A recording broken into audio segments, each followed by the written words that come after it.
Look, I don't wanna talk. How you try and press the kid and really you was soft. All you know is capping, homie, you don't know the law. Pedal to the metal, you ain't catching me in park. I just hit the stop. I don't wanna speak.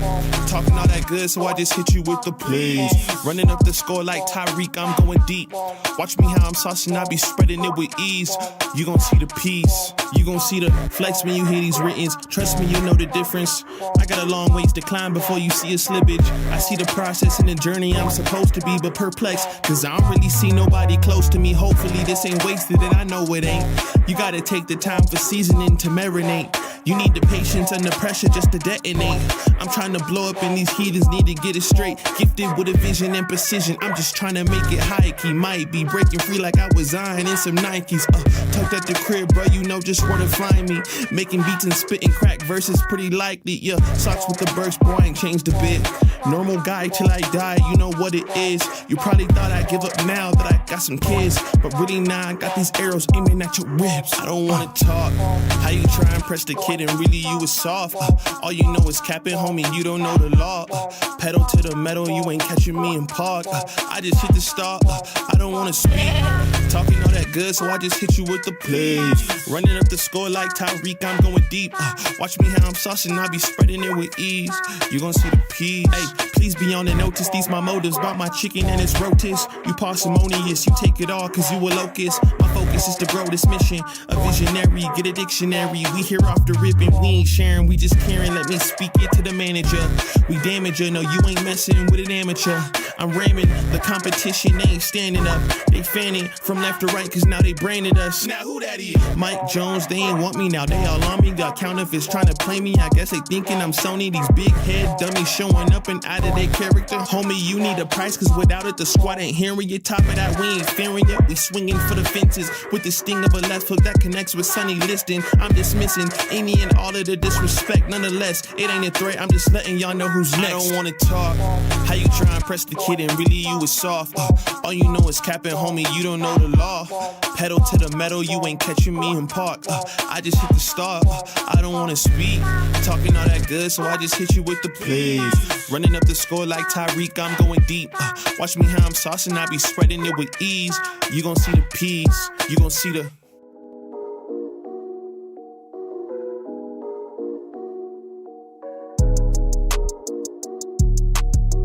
Woo! Yeah, I got money on my phone and money on me. I got all these hoes, but still lonely. They been blowing on that strong, but still so weak. I've been hiding a drone, but still low-key. We been sitting on the floor, they in the nosebleeds. Lately I've been in control, they can't control me. Yeah, they about to get exposed for being so cheap. I've been sticking to the code and I ain't gon' cheat. Yo, grew my hair and took the grill out. Think it's time to put it back in. Trying to get into that big house, turn the crib into the mansion. Needed something with that big bounce. You know I had to hit Jackson. Aaron Rodgers with the quick routes. I'm with the gang, we packing. We on the field at Lambo. Might peel in a Lambo. Running drills in my camo. They know what the M stand for. Still got fam in Hawaii, yeah. Couple fans in the lobby, yeah. Couple grand in my pocket, yeah. Couple grams of wasabi, yeah. Eye it up, no glasses. Light it up, no matches. Wife it up, no ratchets. Might turn my wife to an actress. And we gon' make a movie, no Kim K. Give a fuck about what your friends say. I got money on my phone and money on me. I got all these hoes, but still lonely. They been blowing on that strong, but still so weak. I've been hiding a drone, but still low-key. We been sitting on the floor, they in the nosebleeds. Lately I've been in control, they can't control me. Yeah, they about to get exposed for being so cheap. I've been sticking to the code and I ain't gon' cheat. I'm just sticking to the code, I keep it so G. She asked me what I smoke, I'm smoking OG. I don't fool with too many, only catch me 4 deep. Gotta stay away from snakes, swear these people so creep. I've been grinding for a minute, many labels so asleep. These rappers drop a song, be hot for about a week. I put Gucci on my toes, I keep some cold feet. I ain't paying for no hoes, you niggas know me. I'm about to body the beat. I keep me a hottie with me. She wanna for a fee. Give me that for free. Keep me some money on me.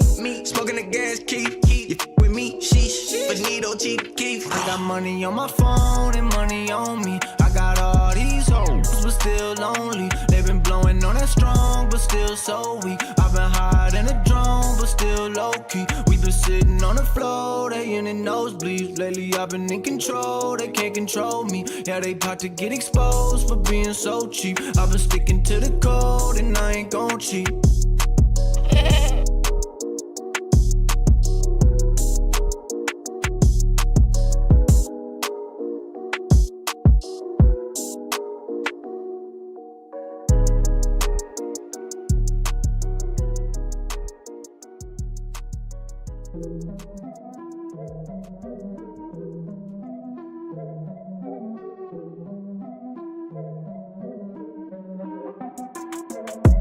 Here we go, at the top of the class on a roll, and it's time to run it up, yeah you know. Maxed out, put the pedal to the floor, ayy, on the roll, here we go. Yeah, we winning by a landslide. Never see me coming, I'm a landmine. Yeah, I ain't taking orders in command, like, yeah, you about to see me on demand, like, you know on demand. If you ain't know, you about to understand. Yeah, I got the team by my side, right hand. Yeah, take it to a string, you ain't seen it like that. Yeah, and it's the dream, and we coming for the bag. Yeah, and we ain't ever going back now. Future expedited, now we on the fast track now. They won't lend a hand, now they see us on the map now. It's time to act out. Here we go, at the top of the class on a roll, and it's time to run it up, yeah you know. Maxed out, put the pedal to the floor, ayy, on the roll, here we go, yeah, at the top of the class on a roll, ayy, and it's time to run it up, yeah, you know, yeah, maxed out, put the pedal to the floor, yeah, on the roll, here we go, here we go.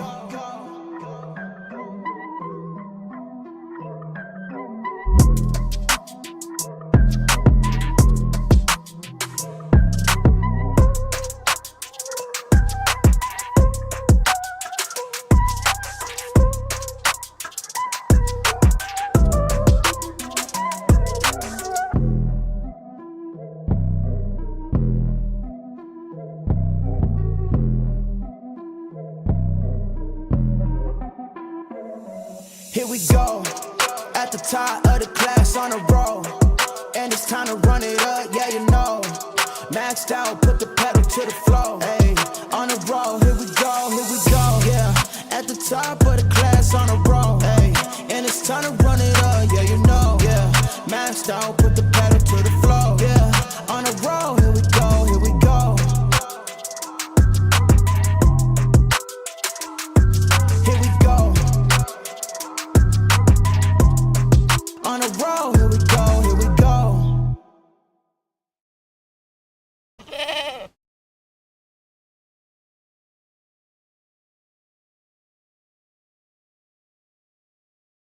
What is going on, everybody? Welcome back to the Frankie Candles live stream every single weekday right here at 5:45 p.m. Eastern Standard Time.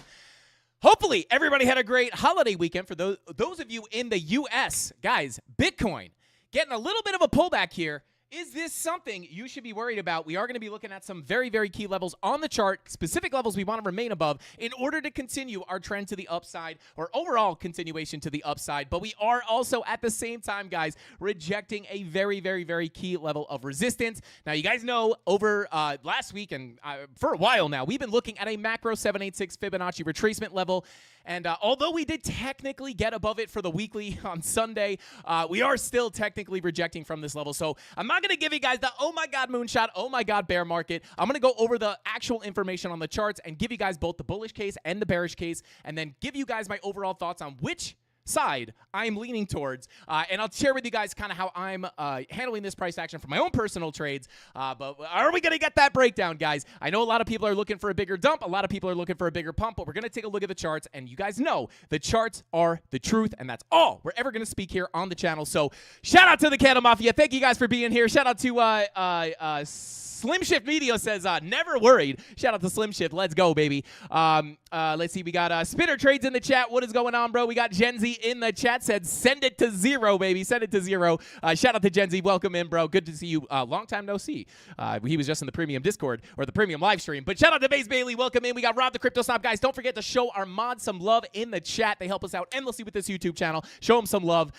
Let's see who we got. We got Jennifer. What is going on, Jennifer? Welcome in. Servando Estrada. What is going on, man? Crush it. Nasty said bing bonging again. And yeah, although we did get some volatility to come in here, guys, we're pretty much kind of at similar prices that we were last week. But we're going to break down, and hopefully we could get some kind of a move. Hopefully not to the downside. We're going to take a look at Market Cypher B. There are some signs that we could potentially get a little bit of a move down. But again, I'm not going to create a bunch of fear here saying we're going to zero. But as always, we'll give you that hard info and data-driven technical analysis. Yo, shout out to Golden. Thank you for the super chat, bro. Said Samuel L. Jackson voice. I'm not gonna try to mimic that. But shout out to Golden. Thank you for the super chat. He said, I found the bug of can't say that. I found the bug of mother effing bugs. Figured out a fix faster than $5 corner trick. Oh, God. Shout out to Golden. And the data recovery is about to get real. LFG. Smash that like, y'all. Yo, shout out to Golden, bro. You're talking about what I think you're talking about. Shout out to Golden. Let's go. Thank you for the super chat, bro. Drop those golden emojis in the chat if Golden has ever given you a membership. And chances are, if you watch this channel, if you've watched it at least 2 times, you've probably got a membership from him. So shout out to Golden. Shout out to Rob the Crypto Snob. We got Darren Does Things in the chat. Shout out to the mods, Tyler Durden, Crypto Anon. You guys know who they are. Crypto Billy, Dave Digital, Chemistry Bro. Show them some love. And without further ado, let's go ahead and jump on into. Shout out to Perry. Says, hi, Frankie. Shout out to Perry. Let's go ahead and jump on into the charts here, guys. And hopefully we don't get the mega dump. Let's jump into it. So, guys, here we are on the Bitcoin chart. And I'm actually going to go ahead. I'm going to turn off the TA here. And I'm going to give you guys an overall kind of market update here as we're starting a new week, and we have had some pretty interesting things pop up over the weekend. Now, as you guys know, as we bing bong around in this sideways price action, you know we have been looking for high, low, lower high, lower low potential. Lower high coming in a very, very, very key level of resistance, which is going to be that 786 Fibonacci retracement pulled from the all-time high all the way down to the low at $98,000. Just about, kind of paraphrasing here. But you guys know this 786 is an absolutely key level of resistance. And I'll be honest with you guys, I don't want to call for like, oh my God, massive breakout, because again, even if we do get a bigger pullback, and I will have to bring up some of the lower levels today, guys, just based off of what's on the charts. They're not levels that we haven't looked at before, but we could potentially have some lower targets open here. But again, this does not make me think the bull market is over. It doesn't make me think that we're never going to see another new all-time high. So I will kind of be as realistic as possible with that. Now, obviously, could this be the top? Actually, yeah, maybe I'll go over that just a little bit. I do not think the top of the bull market is in personally. I could be wrong about that, but there are some similarities. As you guys know, we've looked at this about 1,000,000 times, comparing this price action to the price action from 2021. Obviously, it's not possible to see that play out like that, but it almost looks a little bit too obvious to me. I'll bring that up in just a second. But as of right now, guys, locally, or I wouldn't say locally, but, rather than looking all the way back towards 2021, up here, what we've been looking at is the 786 Fibonacci retracement, because this is technically the zone, guys, that we could potentially get the lower high in at. And if we put in that lower high, although we do have opportunities to put in some higher lows and higher highs, it could potentially also open the door to break structure to the downside once again, giving us a bigger pullback towards $97,000. Now, I'm not necessarily just calling for 97K, but I do just want to point out the significance is if we cannot get above this 786. You guys know last week we were talking about a weekly candle closure above here, and we played around with it a little bit over the weekend. It doesn't guarantee that we're going to be able to break out. But, of course, it doesn't really give us a clear close here, right? Like, we wick above it, we come back down. We almost closed that candle right on the, right near the 786. Now, again, I can't really take much away from this. And we've been comparing this towards to the 786 Fibonacci retracement, where we were able to call for the lower low to come in, breaking structure to the downside here of about $100,500. We got that lower low to come in. And the reason we were anticipating that, guys, was because as we pushed up here, obviously, that 786 at about $109,584 was the level that we needed to get above and hold in order to look for new all-time highs. And if we were able to close that weekly candle above there, it would be a higher probability that we would get that breakout. However, if we were going to close that weekly candle down below that 786, this is what made it much more likely to put in that lower low, which we did see come in. Now up here, it is a little bit, it's a little bit closer, right? So I don't really want to rule out, just because we're rejecting from that 786. I got to move this again because this does come down a little bit to the new low. We just barely touched it. So I don't want to rule out the fact that like maybe you can get back up and reclaim. And I also don't just want to say, oh my God, we rejected the 786 lower low incoming, right? It was a lot easier to call back here because the signal was much clearer, right? We got above and then we got the harsh rejection, closed the weekly candle way below that 786, right? Here we're much, much closer. So, not really the clear signal that I would have liked to see. But, it is just worth understanding that if you are going to be looking, again, to continue our highs, our lows, our lower highs, lower lows, lower highs, and then another lower low, meaning the breakage structure below $98,000, potentially targeting the $97,000 point of control that we have below. I'll bring that up briefly. I think everybody's aware of that level. But, I do have to say, right, like this would be the potential 786 golden pocket retracement that would give us that lower high before seeing that lower low. And again, until we wind up breaking some really, really key levels that I'll bring up in just a minute, I will be looking for higher lows and higher highs. It's kind of, I would say I'm kind of like neutral right now as far as like the longer term move. Rejecting the 786 could be the lower high before the lower low. But again, comparing this towards 2024, where we did this a lot last week, right? Where you have the high, the low, the lower high, the lower low, the lower high, the lower low. You get the lower high, but then you go ahead and put in that higher low, changing your trend back to the upside. This is something I will be prepared for. And when we take a look at Market Cypher B, you'll see kind of what I'm looking at for a potential bigger correction. But just to kind of point this out and start off the stream with like, we are still underneath the 786, right? We really want to reclaim this again next Sunday. I would like to see the weekly candle closure above that. But as of right now, we are rejecting key resistance. We do have some signs on Market Cypher B. You could just see here on the daily, our money flow is still continuing to the downside here. So this is obviously, again, can you get this to push back to the upside? Obviously, but it is always going to be directional when it comes to money flow. You have a high, a lower high, right? So until this really starts coming up aggressively, you have to anticipate, this money flow is coming out. It could indicate the longer term direction is going to be to the downside, whether that's to put in a local higher low for a continuation up, just like I went over on 2024's price action, right? Or if we're actually going to come down and break that low. I wish it was as simple as saying, oh my God, we're below the 786. We're guaranteed going to make that low. But obviously, that's not how trading works. That's not how the market moves. You have to take both ends of the coin into consideration and then just try to piece together what has the most puzzle pieces. So, number one, still below the 786. This is a major key level to pay attention to. It is still obviously in the same spot it was last week, sitting at about $109,100. Big level to break above, right? If we start cracking these highs, I do think it is going to be a higher probability that we do break into all-time highs. There are some things on Market Cypher B, obviously, even other than this daily money flow that I'll go over in a second that could be pointing against that. And then again, I'll show you guys kind of how I'm handling this price action, the key levels that I'm watching locally. But overall, right, we are still in danger of high, low, lower high, lower low, lower high, lower low. We have to reclaim that 786 to invalidate that idea.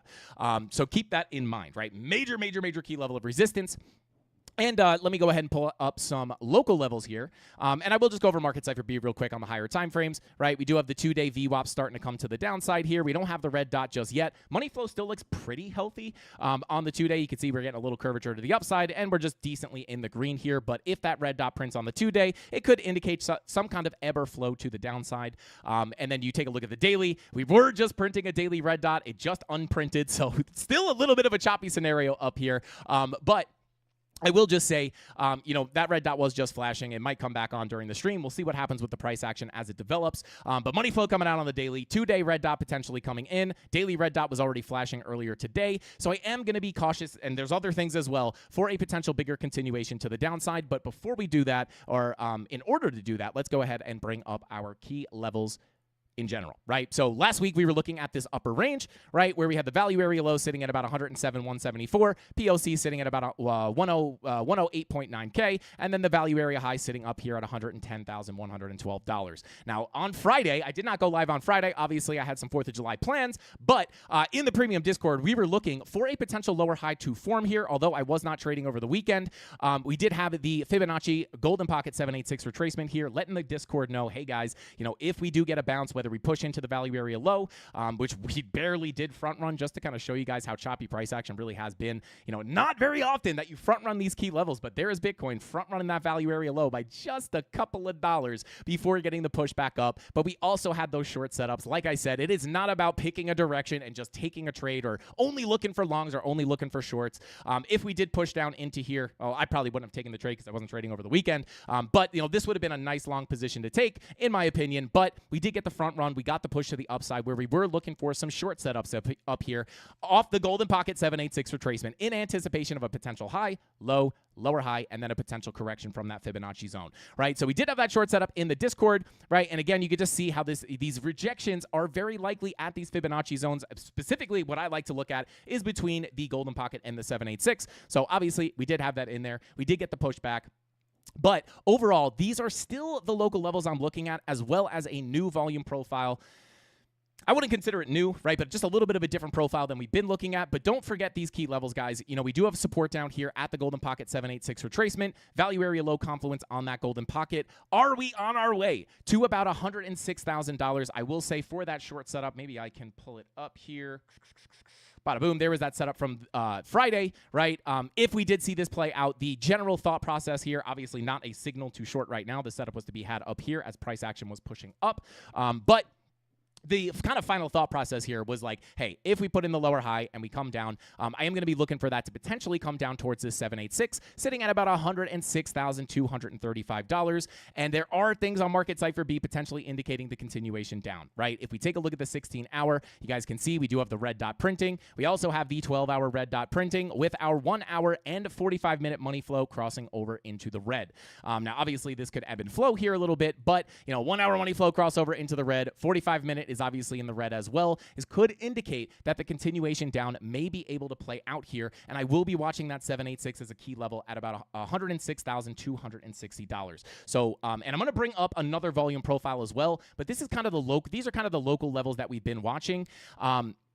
In the Discord, at least, looking for the short, looking to push that down to play out in full, right? Unless you're letting a portion of that trade run, right? You can take profits along the way, and then you can, drop that, you take profits, move your stop loss, and then let that winner kind of run to some lower targets. But for the most part, right, the final play out here for that setup in general is at about 106,200. So are we on our way down there? Well, I would say, listen, even if we get retracements to the upside, I have to look at this as a potential continuation down. If we get ebbs and flows, I will be looking for lower highs and lower lows. This does not mean that you can't just take off out of here, but just based off money flow and what we look at on the charts, right? You would anticipate potential lower highs, lower lows to come, potentially targeting that 786 Fibonacci retracement. So locally, that is what I'm going to be looking at here. Same range that we were looking at last week, but I do have the addition of a new volume profile. Again, not really new, but it is going to be something that we looked at briefly last week, but I will just bring it up here. Where's it at? Bada boom. Current VP, right? So this is another volume profile. This is very similar to the big volume profile that we've been looking at, but it is kind of just not incorporating this initial move to the upside, right? I'm just pulling this pretty much where the sideways range started, and it does change our levels slightly. We do have a value area low here, and I'm going to talk about this. This is a very big level to hold, guys. This is much more important, in my opinion, than that. Let me pull that other range back up real quick. This is much more important than this level here at about 106,200. But if we do continue down here, guys, we can look at this volume profile, right? We came up to the high. We got the rejection. We have the lower high forming here. And if that money flow is going to continue to push us down and we lose this point of control, I will be looking down to this zone where we actually do have a decent bit of support, right? We do have a daily horizontal level sitting down there. I'll pull that up right now. Daily horizontal sitting at about $105,648. Value area low sitting down here at about 104,777. And the most important level within this profile, in my opinion, not based off the volume profile, but we do have the monthly MPOC sitting down here, which is sitting at about $104,946. This is a very, very, very big high time frame level to hold, guys. We all know the line in the sand, 497K to come in that we've been looking at over the past couple of weeks is the Fibonacci retracement from the low here at 98,182 all the way to the current high that we made here. And that, we have a daily 786 sitting here at about $101,000, call it. Once we lose that level, right, obviously very, very likely that, you're going to put in a new low, expecting to break structure to the downside, targeting the larger level of support, which, yes, guys, again, it is sitting at $97,000. Now, again, I'm not necessarily saying we have to get down there, but it is important to understand that these big levels are underneath us. And again, does this mean the bear market is here? No, not necessarily, right? There is still opportunity to get bounces, and I won't bring them up right now, but there are even lower levels. I've talked about them a million times. You know, it could get even more scary than that.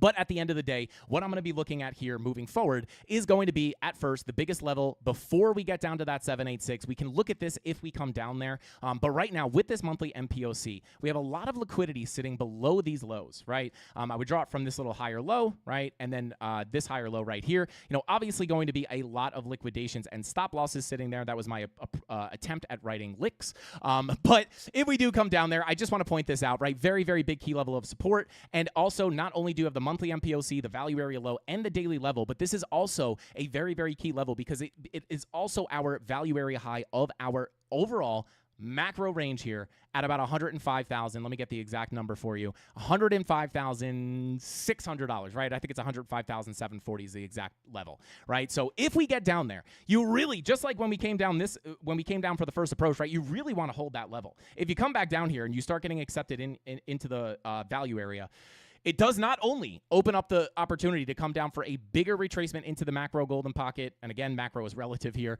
golden pocket 786 between about 102.9 all the way down to about 101,000. But again, like, you know, this is the first key level that if lost, if you can't hold that monthly MPOC, you're also getting accepted into your larger profile, which obviously opens the door, again, not only to the Fibonacci retracement, but also increases the chances that maybe that 786 was indeed the lower high to come in and put a lower low into our macro next target within the profile, which would be the point of control of the range, right? If I hide the local range here, right, you would just say to yourself, well, hey, go ahead and hide that one more time, right? Hey, if we get stuck under this value area high, we could potentially look, you know, take that Fibonacci off the chart here, right? We could say, well, hey, if you get stuck in this value area high, the doorway to the point of control is going to be open, right? Just like it was here. We didn't have to hit it, right? But the doorway is open. And I would say losing that monthly MPOC is the first sign that you could continue through this profile. And then you have that last line of defense at about 101K with the 786 and the daily here. But this is a huge level that we really do not want to lose. At this point, if we want to get the bigger breakout, I would really prefer to stay above this level, right? Because then if we break into the profile, we have to mess around with the 786 down here. It's like you could long this, and we will be looking for longs in the premium Discord, but you're pretty much longing directly into resistance, right? And not that you can't do that, but you do have to be aware of that key level of resistance above you, which is that macro value area high, and you also could bearishly retest the monthly MPOC, right? So massive support, and then once you break below it, it could turn into massive resistance, just like it was down here, right? You could long down here, and you can break out, right? But you still have to understand the context of this macro value area high. And even if we did get the drop down there, right, if you're looking at this as some kind of a bullish consolidation pattern, something like a bull flag, right, you would just kind of look at it like, well, hey, maybe this is, you know, somewhat of a bull flag, right, and maybe you're just going to go for that next little rotation, and then maybe we get the bounce off the POC, right? But again, that's pretty far away, so I want you guys to be aware of all those local levels as well. So before we move on, I do want to, I'm going to go kind of in order here. Number one, upper value area. These are local scalp levels, right?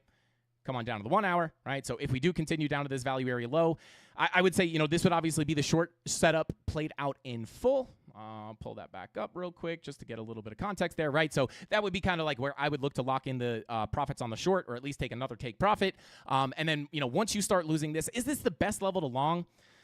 I mean, it's a golden pocket 786 retracement. You could have the high, the low, the high, the higher low, the higher high. But again, you know, all you really have here is a golden pocket value area low. It's not until you start looking at the larger volume profile where it's like, this is a bit more confluent, right? With the high time frame monthly naked point of control, with the value area low and the daily. So it is a bit more confluence down here. And when you look at this in the context of your volume profile, it does look pretty clean. Let me go ahead and hide the short, right? It's like, well, hey, you got above the high, you came back in, rejected the high, came in for a lower high, couldn't get out of the range, POC is back open. Once you lose the point of control, you're going to be looking down towards that value area low anyway, right? So I'm much more interested in this level. It's not to say that I won't take scalps off the first level, but this is a much bigger area of interest in my opinion. So we'll see. With the way money flow looks, if we're going to get that continuation down based off the money flow with the red dots printing, you know, this is going to be the big level to look at. And this specifically sits between about $105,637 and $104,624. So there you go. That is pretty much what I'm going to be looking at here, guys. And, you know, again, if I'm looking for a continuation down, should we cover it? You guys want to see some local scalp levels to the upside? if we do get a bounce here, right, you do have your 2-hour VWAP coming up. Maybe you get the green dot here. But again, look at your money flow, guys. Money flow is going to indicate the overall trend. And this is just what I have to look at, right? This is not, me wanting price to go down or anything like that. But, if this green dot prints, maybe we get a little bounce here. We did have some nice local support that we were looking at here on the premium live stream earlier today. We had the daily MPOC. I believe we had a weekly MPOC and the point of control of the range. So we are getting a little bit of a bounce there if you're wondering why we're getting a bit of a bounce. But again, based off money flow here, maybe that 2-hour green dot prints, we get a little bit of a continuation up. But based off money flow, we have to look for potential lower highs and lower lows. And where are we going to look? Just where we look every single time, which is obviously going to be the Fibonacci retracement levels, right? From the high to the low. We do have a Fibonacci retracement sitting right here. This is the full retracement from the high to the low, and this is sitting between about 108,876 all the way up to 109,246, right? So if I draw this out as a resistance, right? Bada boom. Bada bing, right? So if we do get a retracement, unless we see money flow starting to shape up here, right? Again, maybe that 2-hour green dot prints gets you a little bounce to the upside, but money flow would indicate, right? Green dot. And then if that rolls back over and your money flow is continuing into the red, you would be looking for lower highs before cracking structure to the downside. And this could also, right? You break this low, you're also starting to get stuck underneath the POC, which could open up the bigger drop down towards that value area low. Does that make sense? So short term, maybe we can continue this little bounce off the green dots printing here if we can get the 2-hour green dot. But money flow would potentially be looking for something like this. Then you start to think to yourself, you have the 2-day red dot printing or looking to print, right? VWAP coming down. You have the daily red dot, which has been flashing today. So these are our potential warning signs that any bounce to the upside could be looked at as lackluster for a bigger drop to the downside. Does that make sense? Does anybody have any questions? Please raise your hand. Let me jump into chat really quickly here. Oh, my God. Hang on one second here, guys. Oh, God. We got Golden with another super chat. Oh, no. Oh, yeah. Golden with another 50 Frankie Candles memberships. Golden, what the heck? Golden is breaking records on this YouTube channel. Let's go. Unbelievable, this man. I'm super late to seeing that. But shout out to Golden gifting those 50 Frankie Candles memberships. Start that Golden Waterfall. I'm sure you guys already did, but start that Golden Waterfall for our boy Golden, dropping those 50 memberships. And another super chat. Said, Frankie, stop the cap. Bitcoin is the crypto king, the boss, the beast that beat back every government's fiat currency. I'm strapped into the rocket, family. Great TA, by the way. LFG, baby. Shout out to Golden, bro. Thank you so much for the super chat. And let's go. Hopefully, and again, I don't want to make it sound like, we have to break down. This is just what money flow is saying. Money flow can be wrong. It's been wrong before. It will be wrong again. But when we look at this, just from a standpoint, even if we did get that bigger breakdown, right, I would still be looking for higher prices on Bitcoin. I do think all-time highs are still possible. And I'm not overall bearish, right? This is probably the hardest part of my job. I say this all the time. It's like, we might be looking for continuations down, but it doesn't necessarily mean that we're looking for zero. I know Golden knows this. But yeah, I would say I'm going to talk about the invalidation level here in a minute of like kind of where we need to break out of. I mean, I'll just do it right now. For the most part, guys, the last line of defense that we have to the upside, like if we're going to get a bigger rejection, in my opinion, it's got to happen from here. If it doesn't happen from here and we start cracking back to the upside and we start cooking, right? We start cracking this high. The last level of resistance we have is at about 110,900, right? Basically 111K. There's not a ton of confluence up here, right? When we originally looked for the lower high to form here, which technically, we technically do have at this moment, right? We don't know if it's going to end in the expected lower low or if we're going to put in that, higher low like 2024 that I brought up in the beginning of the stream. But when we look at this, right, why was I looking for rejections here? Well, very simply put, you had the 786. You also had a daily MPOC up here running up to about $109,500. So you had confluence up there. But when we look at that I'll just call it 111K. When you look up at 111K, like, could you get a pullback there? Sure, right? You come up here, it's resistance, maybe get a pullback, but there's not a ton of confluence up here, right? It's really just the daily MPOC. This is a lower tick MPOC. I'm actually going to hide that for now. I would say this is kind of the last place to look for a rejection, right? And again, in my opinion, it's not even really as strong as the level that we're pulling back from right now. So if we do crack up here, let me get rid of the local levels. I'll turn off, I'll just get rid of these daily MPOCs as well. Bada boom. So if we do look at this, right, you pull from the high to the low, right? This is obviously going to be the level that we look for the rejection on Friday in the premium Discord. But I would say, like, I don't know, even coming down, looking at the local retracement level, it's like, yeah, if you don't put the lower high in here for the lower low, if you revisit these highs, guys, like maybe some scalps. I mean, I would be lying if I said I was not going to look for a short up here, but the context of that short would probably be a scalp or day trade to the downside before continuing up. Because again, it's more likely to reject from the confluent level where we have the actual 786. Once you crack that high, it's like, again, if I pull that 786 up on the chart, come on, from the high to the low, right? When we look at this, right, you're already above that 786 again. Technically, the weekly did not close horrifically, right? We kind of just like played around with that 786. Not a horrific closure. Really what we did not want to see on that weekly over the holiday weekend was like a big rejection like we saw in the past, right? Which was obviously right here, right? We pushed up towards the 786 that was up there. Massive candle closure below on the weekly. Oh, no, I'm sorry. Yes. Yeah, we came up to the 786, massive candle closure below that 786, and then we put in that lower low. Not as ugly on this closure, in my opinion, right? You can't really rule out either side, in my own personal opinion, with that closure. It's just, it's more, it's like decent. It's not the best. It's not the worst. It's, so I have to keep the open mind to the breakout, right? But this gives us that kind of line in the sand, right? Like once you get back above the levels that I just brought up, right, you're above the 786, right? And then you can start saying to yourself, well, hey, maybe we close, even if we bing bong around, if we get back up here by the end of the week and we close the weekly candles above the 786, like that's still bullish. So, yeah, I just want anyone to think I'm not like super bearish for zero, but when the money flow is there, I gotta bring it up. But even if we do get the bigger pullback, guys, we have plenty of support down below, and even if we drop down to 97K, like we have a $94,000 daily MPOC. I'm not gonna bring down like the way lower levels, but I would say long term, like this wouldn't be something I'd be worried about like super long term. Hopefully, hopefully, but that's pretty much my 2 cents, right? And as a trader, I am just going to be obviously gravitated towards the local levels, which again, I'll pull up that current volume profile. It's like, well, hey, tomorrow if we dump, am I going to be like, oh my God, we're going to zero because we came down to $104,000? Not necessarily. I would just look at that as you went from the high, POC, lose the POC, go to the low. And then again, we could play around all week. And then if we close that weekly candle back up above these highs, I'll say this, I'll look for shorts up there, but I'm probably not going to be looking to hold them for very long. Again, because of the lack of confluence, I like to explain why I feel a certain way at a certain level, right? It's not just that we look to short every resistance level. This one was much more important in my opinion because you have the confluence of the naked point of control and the 786. The naked point of control we have at 111K is kind of up there by its lonesome.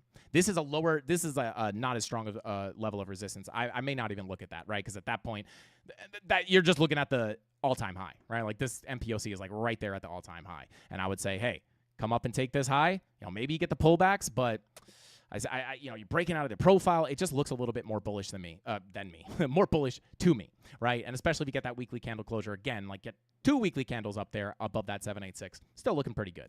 But I do just like to manage expectations, right? Money flow is potentially pointing towards lower prices. And I would say the key level to lose in order to come to 104,000 is going to be that point of control. Very simple volume profile stuff, right? We've kind of front ran the value area low here, but you go from the low to the POC, up to the high, from the high, deviation above, right? Back down, can't break out, back to the POC. We lose that POC. Going to be looking down towards that monthly MPOC value area low confluence. So there you go. Let me jump into chat really quickly, and we will take a look at some altcoins tonight. I'm not going to spend a huge amount of time on the altcoins, but my stance long-term for alts remain exactly the same, guys. Rate cuts, right? When rate cuts come in, maybe we can eventually see alt season come in, but until that happens, right, things could be very, very turbulent. So let's jump in here. Bada boom, bada bing. Shout out to Spanky, says alt season tomorrow. I hope so. We'll take a look at Bitcoin dominance in just a second.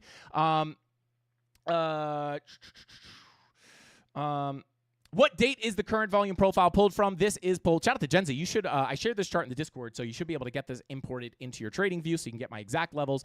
But this is pulled from. Just pull it up on the daily here.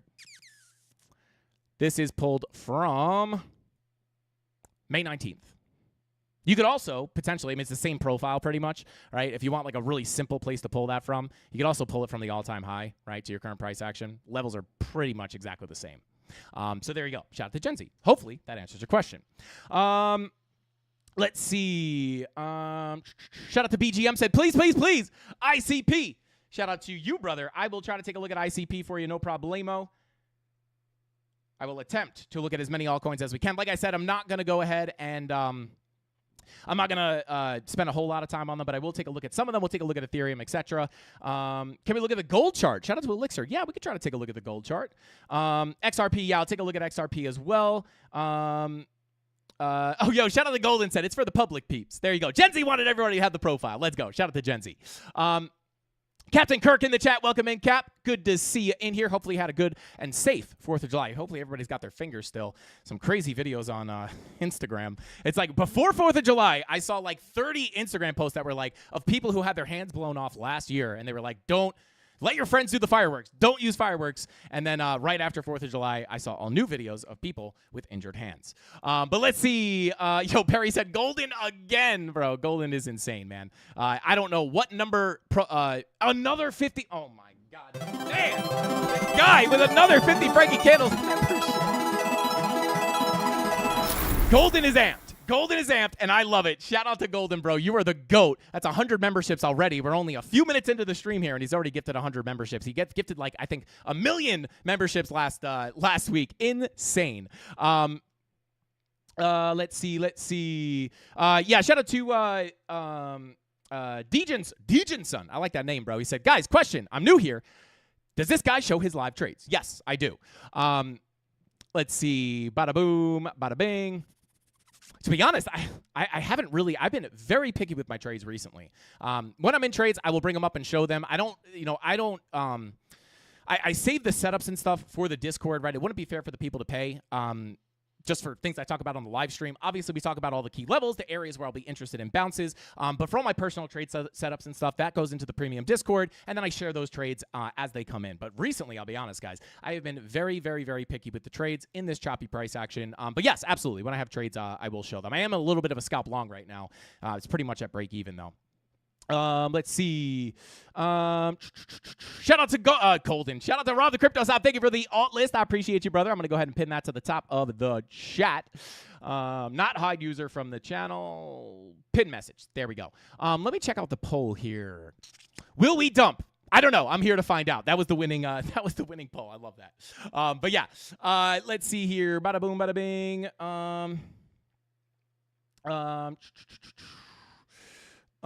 Bro gifted me a sub before too. What a legend. Shout out to Not Fibonacci. Shout out to you, bro.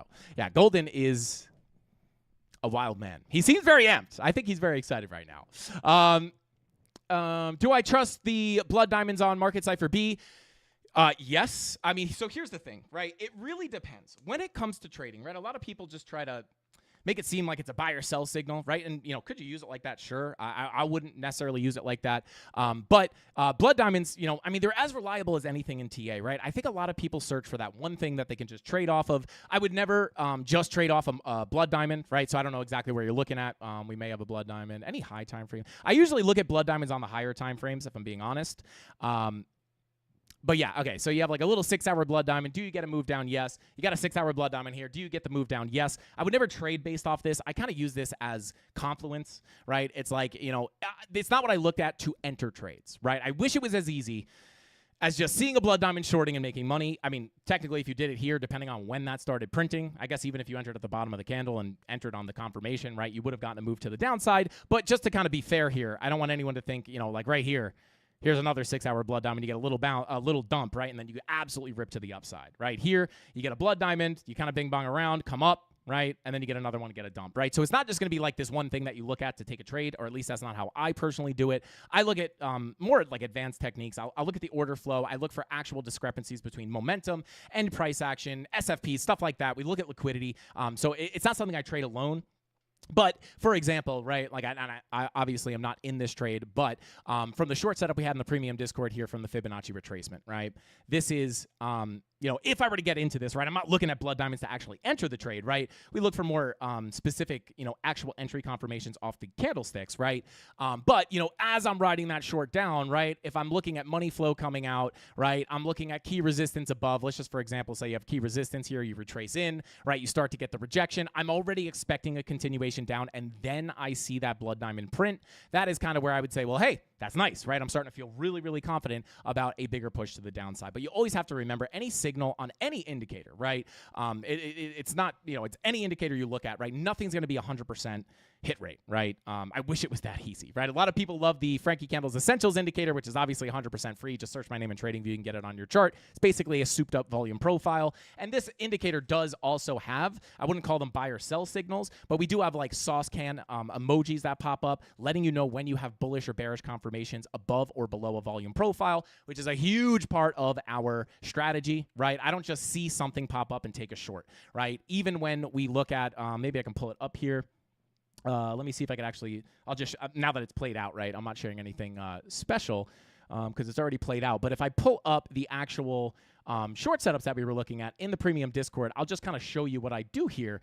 It is not just, oh my God, we're coming down short, right? It is actually, we have two levels that we're looking at for shorts with specific confirmations. We came up to the first level, got no reaction. So what do? You sit on your hands. You have your next trap sitting up here, which was right at that 786 golden pocket I showed that we rejected off of. So what we say is, you could see that these setups are on the chart before price is anywhere near them, right? Because you want to be sitting on the chart, having your key areas of interest on your chart, right? You're waiting for those key levels to get hit. And it's if this, then that. If you come up here and you see the confirmations we're looking for, right, that's where you can look for a short position. If you don't get the confirmations, you sit on your hands and you wait for the next level. This was the next level. You come up here. I'll drop a little bit of sauce here on the live stream. As we pushed up into that key level of resistance, not only did we come into the area where we were likely to reject from, which again, I'll pull up the same setup. This is literally just the exact same thing, right? That was that short setup. How did we know this was going to happen? Well, at the end of the day, we didn't know it was going to happen, but we knew if we push into this level, and again, I posted that all the way back here, right? It's like, well, hey guys, if we get the push up here, this will be a level to look for a short. But we have specific entry confirmations that we look for, and you can see here, as we pushed in, what do we see? I'll just show some like basic stuff here, right? We like to look for multiple confirmations, but one thing that we like to see is bearish divergences, right? So what do we have here? We have higher highs on our price action. Price is coming up. As momentum is coming down, that's your discrepancy between price action and your momentum. And that oftentimes indicates some kind of a reversal, right? Doesn't mean you have to go to zero, but it indicates that very likely reversal in some form or fashion. And then you're looking at your money flow. Is your money flow looking really bearish? Is market cipher B super bearish, right? And then you could kind of anticipate where you're looking to take it down to. Typically, first take profit would be the point of control, lose the point of control. Next take profit would be the value area low. But the key here is actually putting the setups on the chart and sitting on your hands and waiting for the key levels, right? Not just shorting every pump to the upside. So that's kind of how we do it, and we like to look for those confirmations. Now, if you take that trade and then you see blood diamonds start to pop up down here, it's like, well, hey, that just adds a little bit of more confidence that you're going to come down to that target. And you can see how key these targets are, right? Point of control, once you get below a value area high and you can't break back out, the obvious target is going to be the point of control, even up here, right? You come up here, what do you have? Higher highs on your price action, lower highs on your momentum waves. There's your bearish divergences. Not the only thing that you want to look for, but you're also deviating above your volume profile. This is looked at as expensive, right? This is where you want to look for shorts, and then the longs are going to be looked at in the value area low, right? So when you get that push to the downside, what's your target? Well, the target's going to be the point of control, because based off the laws of the volume profile, when you deviate above, this is where you look for shorts. You get the confirmations. You get back into your range. Once you can't break out of that value area high, you are getting accepted into your area of value, and the next highest probability target for price to go is to get sucked down towards that point of control. The point of control acts as a magnet for price. It is the area where the most volume was transacted, and it acts as the strongest magnet within the profile. Technically, your high, your low, and your POC are magnets, but obviously the higher volume node, which is always going to be the point of control, marked out by this line, is going to be the strongest magnet, right? So you're looking at this as expensive. If you can get bearish confirmations, you can look for acceptance into the range. Once you bearishly retest that value area high and can't break back out, next obvious target is going to be the point of control. Kind of the same thing here, right? You push up into the golden pocket 786. You're still technically approaching from the high, right? You go to the POC. It's always an ugly journey, but you still can't get back out of the range. Next target, POC. Once you lose the POC, your next likely target for price to go is going to be the value area low. That's how we trade, right? And that's how we're able to pull those setups up, right? But again, it's not about seeing a blood diamond shorting. And I'm not saying, I forgot who asked this question. I'm not saying that's what you do, but I'm just saying that's not how I trade it. And that is what I just showed is what I look for to trade, right? Not everything, right? That's just like a basic confirmation that you can look for. But, I don't want to spend all live stream explaining my full strategy. But that's pretty much, if you see a blood diamond pop up, it's like, all right, well, hey, I'm already looking for the POC to come in. If I got a blood diamond up here, just a little bit more confidence to look for that POC to come in. But I do lean much more heavily on the volume profiles. So hopefully that helps you out. Let's see. If you don't understand the charts yet, it can be frustrating, but stick around and things will start to stick. Shout out to the premium Discord. I forgot who said it. Somebody was thanking me for helping them understand the charts. They were talking about how the premium really helped them. And again, guys, we are not a signals group. I showed you exactly what we do there. I do not tell you exactly when to buy and sell. This does not teach you anything, number one. If it was as easy as getting signals, I probably would have never learned how to trade, right? I would have gone into a signals group and got rich overnight, right? But what I like to do is actually show you what I look for so you can actually look at the charts and understand how to find even your own setups. You get my spoon-fed trade setups, my trading plans, etc., all the key levels, my shared charts. But I'm never just going to be like, oh, we hit resistance short now, right? It's always going to be an if this, then that statement. And you can see this is why a lot of our setups play out, right? It's because we actually understand how to read the charts. We're not saying guaranteed short here, guaranteed short here. You have to look for the confirmations. If you don't get them, you wait, come up into this level. You can see how that played out. Right. But let's continue on here. I'm going to take a sip of the regular, just boring old water, guys. No Aztecian Cactus Orca water today. Shout out to Austin, said it's going down slowly. I believe 105K for sure. Very close to my key level of 104K. Let's see. Shout out to John, said, why do you have this channel that calls signals? I didn't think I had to say this anymore, but these are never signals, right? I am not telling anybody where to short, anybody where to long, right? I can share with you where I think resistance is, right? But, just because we're looking for support or resistance does not mean that I'm looking to just take a trade, right? So yeah, no, definitely don't give signals on this channel.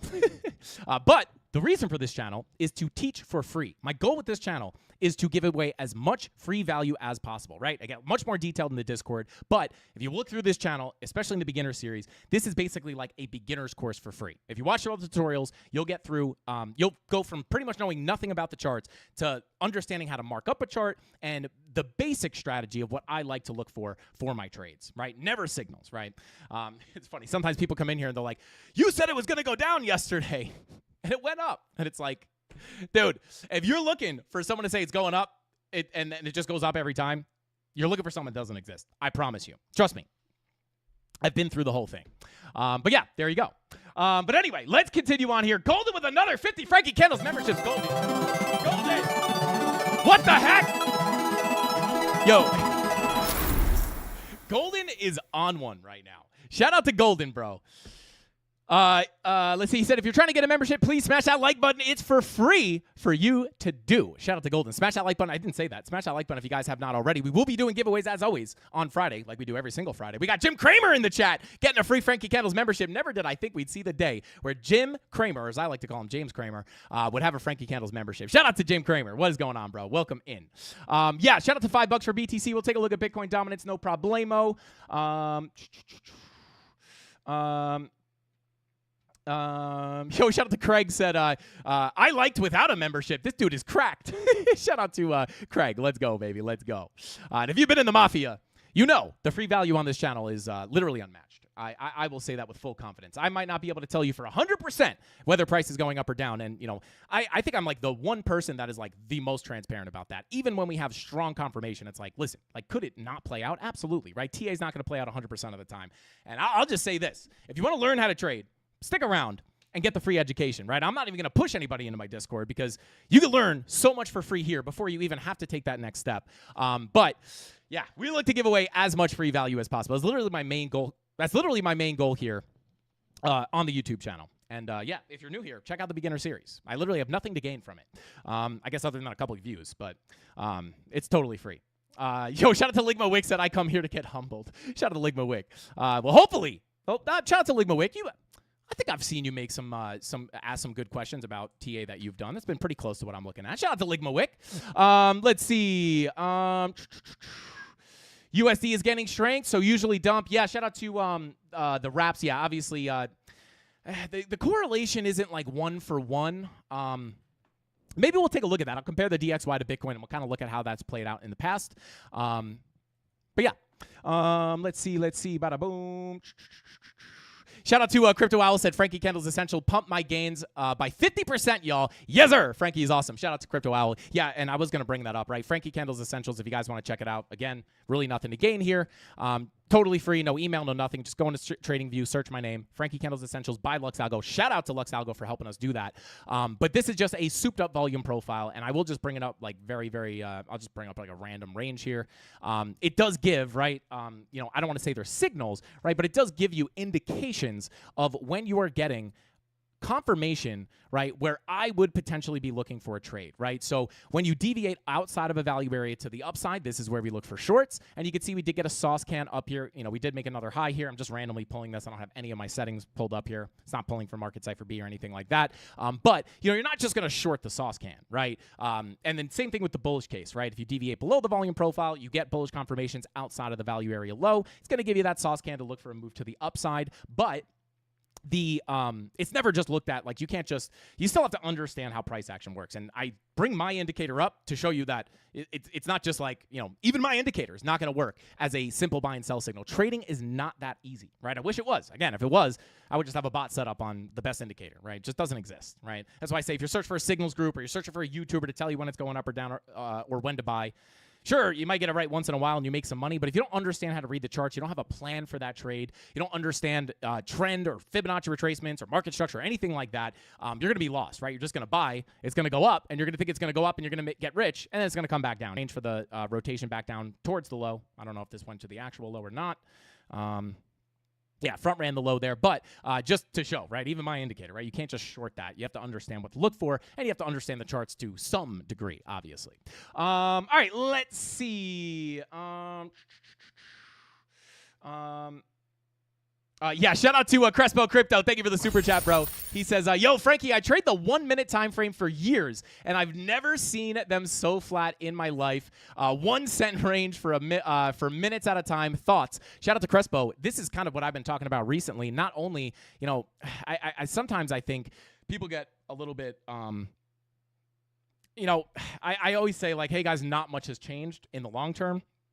It's like, over the weekend, what do we see? Like, did we see crazy volatility? Not. I mean, we got some moves up, some moves down. But, like, at the end of the day, right, like, you're just still in this, like, overall range, right? Like, it's been pretty boring. And like, sometimes I'll say that, and people will be like, how would you say it's boring? Like, we're dumping, right? And it's just like when you zoom out a little bit, it just still looks sideways. I would just say, like, this is a super choppy environment. Shout out to Crespo. Not only super choppy, super boring, but also, like, very front-running, right? Like, we keep front-running a lot of key levels. Like, you can see you didn't get the full rotation of this value area low. We've had, like, many big major front runs on price action, and it's just, like, the environment that we're in, I think. But, yeah, I mean, I would agree with that, bro. Like, just very choppy price action, which is oftentimes just very sideways.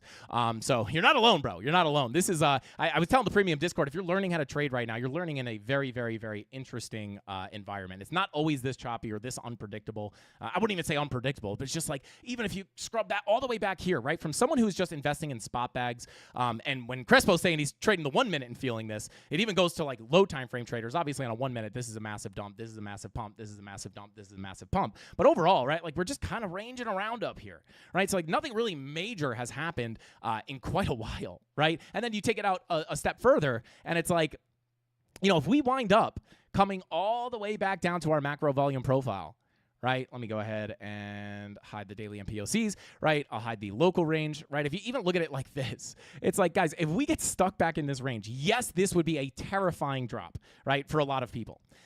Even if we went to the value area low, like, that would be even worse, right? Like, that'd be, like, super painful for a lot of people. But overall, right, you're just still kind of bing-bonging around up here. So that's why when people tell me, people will ask me, like, oh, my God, is this the bear market? Oh, my God, is this the top end, right? It's like, I mean, even if you came all the way down here, like, you're just kind of consolidating, right? So shout out to Crespo. I feel your pain, bro. I feel your pain. This environment is, like, really, really choppy.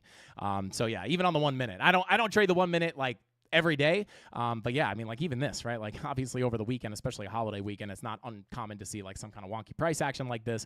But yeah, it's crazy. It's very, very choppy out there. Shout out to Kilgan, and thank you for the super chat. Said the markets are based on how Trump feels that day. Shout out to Kilgan, and that's what it feels like, right?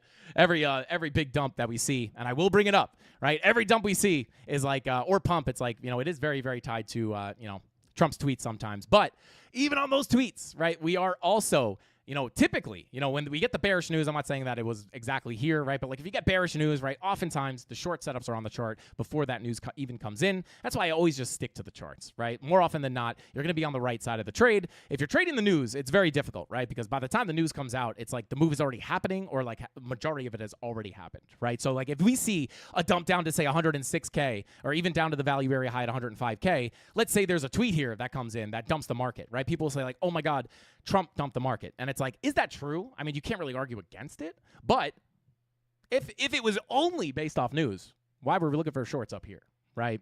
And oftentimes the charts will give the signal early, right? And then whatever the news is, fill it in, right? We show many examples of this, right? You'll see this even if you just watch the show. We'll talk about like looking for a dump down to a certain level. We get it, and it's like, oh my God, Trump tweeted and we dumped down to this level. And we were already looking at that just based off the charts the day before. Won't play out 100% of the time, obviously, but definitely very interesting. Simulation? I don't know. But anyway, let's continue on. What if there's no bear market this time? Shout out to Madzilla. I mean, listen, I'm not going to fall in that camp. But, is it impossible? No.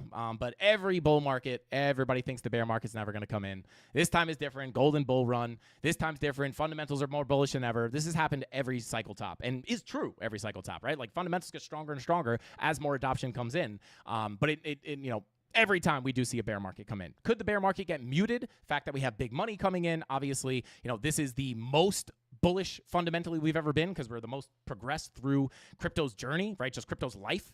So could that mute the bear market? Sure.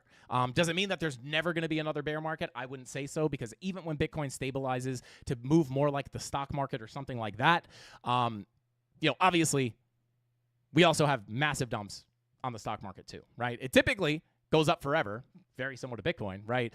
But you do have like little bear markets that come in, right?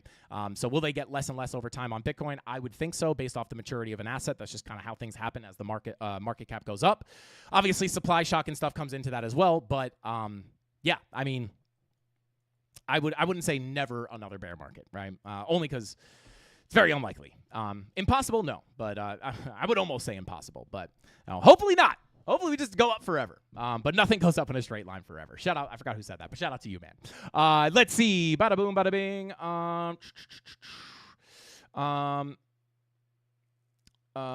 Muted altcoin season, in my opinion. Shout out to Andrew. I would agree with that. Maybe not even muted, but I do think it's a bit of a diluted kind of alt economy that we're in right now. It was like someone said it the other day. It's like 4 million altcoins now. I don't know. Maybe gone are the days where you just throw a dart at the board, pick a random altcoin, and it rips, 50x, right? When the market is a little younger, or the space, the asset class is a little bit younger, it's a little easier to find those big moves.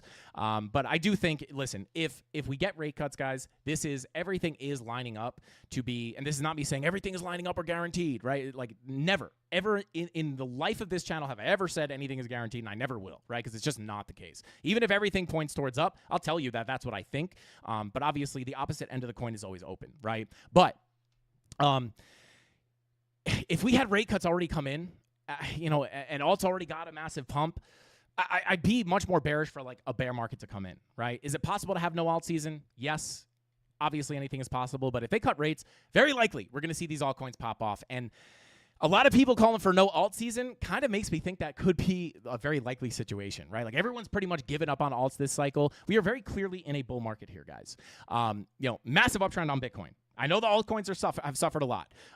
But remember, I say this almost every day, alt season comes in during the grand finale, right? If Bitcoin pops up into a new all-time high, everyone's going to call for Bitcoin to go to $1 million, right? Very unlikely to see that happen, right? Alt season happens. Everything feels like it's going up forever. And then that is usually, speaking of the 4th of July, right? That's usually like the fireworks. And it's like, oh my God, alts are just mooning, and then game over. Right? Not game over, but, season over. Get ready for the next season, right? So there you go. Bada boom. Let's see. Everybody keeps saying no all season, so we get it. Yeah, shout out to Base Bailey. And it's not even just that, right? It's the fact for me, that does come into it, right? But for me, it's just like, if they cut rates, this is the one thing, the one condition that has not been met for an alt season to come in. If that finally comes in and it comes in right towards the, even a little later, right? It comes in right at that time of the cycle where you see the last grand finale. They drop the giant mortars and the fireworks show is over. Alts go crazy. And then it's lights out, right? Like, if we did not have potential rate cuts coming in very soon, I might feel a little bit different. But then you start to think like, well, hey, if rate cuts come in September, maybe, that would make a lot of sense. Everyone's giving up on altcoins. It's like, oh, no alt season. Rate cuts come in. The masses are wrong. Alt season happens. They buy the top, and then they get dumped on, right? So no alt season, definitely possible, but not in my opinion. Not the side of the not the camp that I'm in. Yo, shout out to Psychedelic Astronaut. What is going on, bro? He said, "Are you mad at me, Frankie?" Shout out to Psychedelic Astronaut. Why the heck would I be mad at you, bro? What is going on? Welcome in. Let's see. Touchy said, "Lasers go puke puke." Frankie, you the goat. Why are the likes so low? Shout out to Mr. Wolf. Smash that like button, guys. Let's go for 550 likes. If we get 550 likes, I'll give away an extra. We're already giving away crypto on Friday, but I'll give away $150 in Solana to one lucky CandleMafia member. If we get, actually, let's do 750. We get 750 today. We'll give away $200 in Solana. All right, let's see. All season will come, but will probably be only 1 to 3 weeks max. Stay on your toes so we can dump on these goobers. Shout out to You Grow, I Grow. Let's go, baby. Let's go. Bitcoin pumps. We sell. We do not buy tops. Please, for the love of God. But anyway, let's continue on here. Yo, shout out to Lasers. Lasers Go Pew Pew says, this is the internet. No one has time for anyone mad. Shout out to Lasers Go Pew Pew. Absolutely. I would agree with that. All right, let's check out. I'll take a quick look at Ethereum, and then we'll jump into XRP, Solana, and then I'll take a look at some requests. So let's take a look here. All right. This is Bitcoin. Let's take a look at Ethereum, as your grandmother might call it. And again, right, back to kind of the, boring price action, right? The big thing we were looking at here was a reclaim of the value area low, push into our next target here at the Golden Pocket PLC. Here we are. We got the push. We got the rejection. We're kind of just playing around on this level. My plan for Ethereum, or my input, my educational entertainment here on Ethereum would remain the same. Let me go ahead and pull up Market Cipher B real quick. Let's see, 8-hour red dot printing. Let's check the 30-minute. 30-minute money flow in the red. Let's take a look at the daily. Daily VWAP looking to potentially curl to the downside here. Take a look at the 2-day. 2-day VWAP coming down. Money flow in the green here. So my stance here on Ethereum is the same, right? You're within your local profile here. Value area low at 24.22.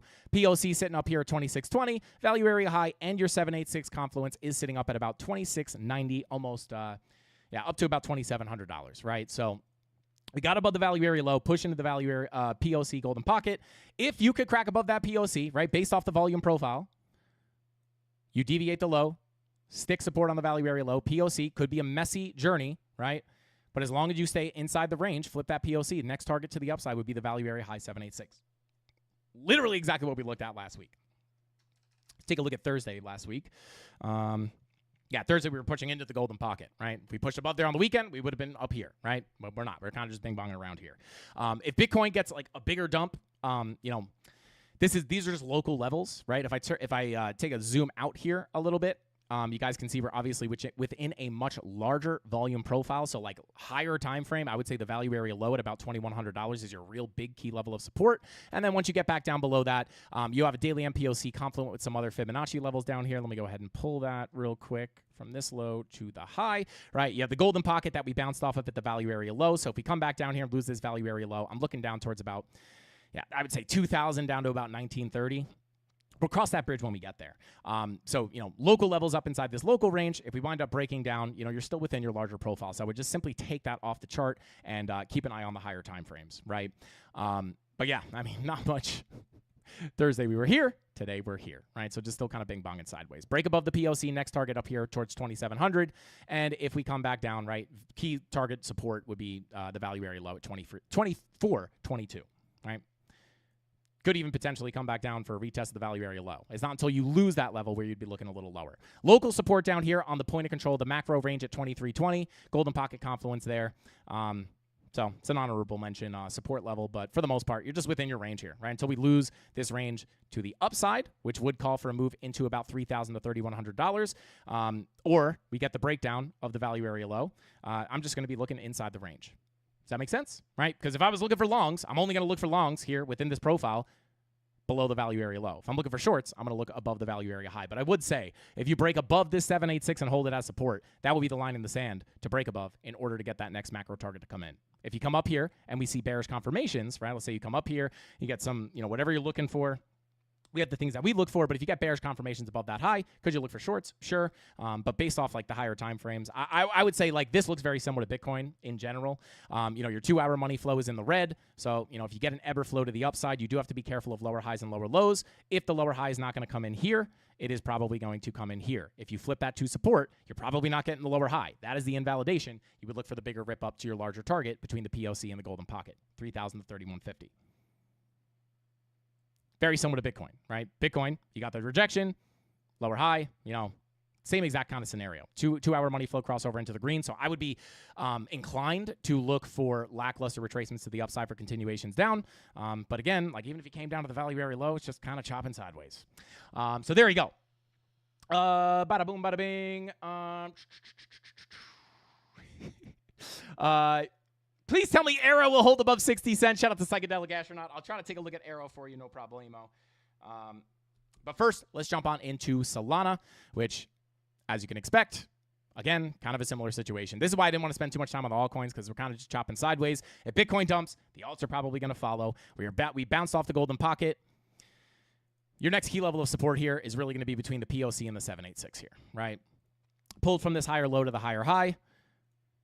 That's your key level. If you stay above the POC and you can hold it as support, the doorway to the value area high in 786 is open. Very similar to Ethereum, right? We tap the golden pocket, we're chopping sideways. Solana, hit the golden pocket, chopping sideways. If you can hold above the POC, doorway to continue the trend to the upside into the 786 value area high is open.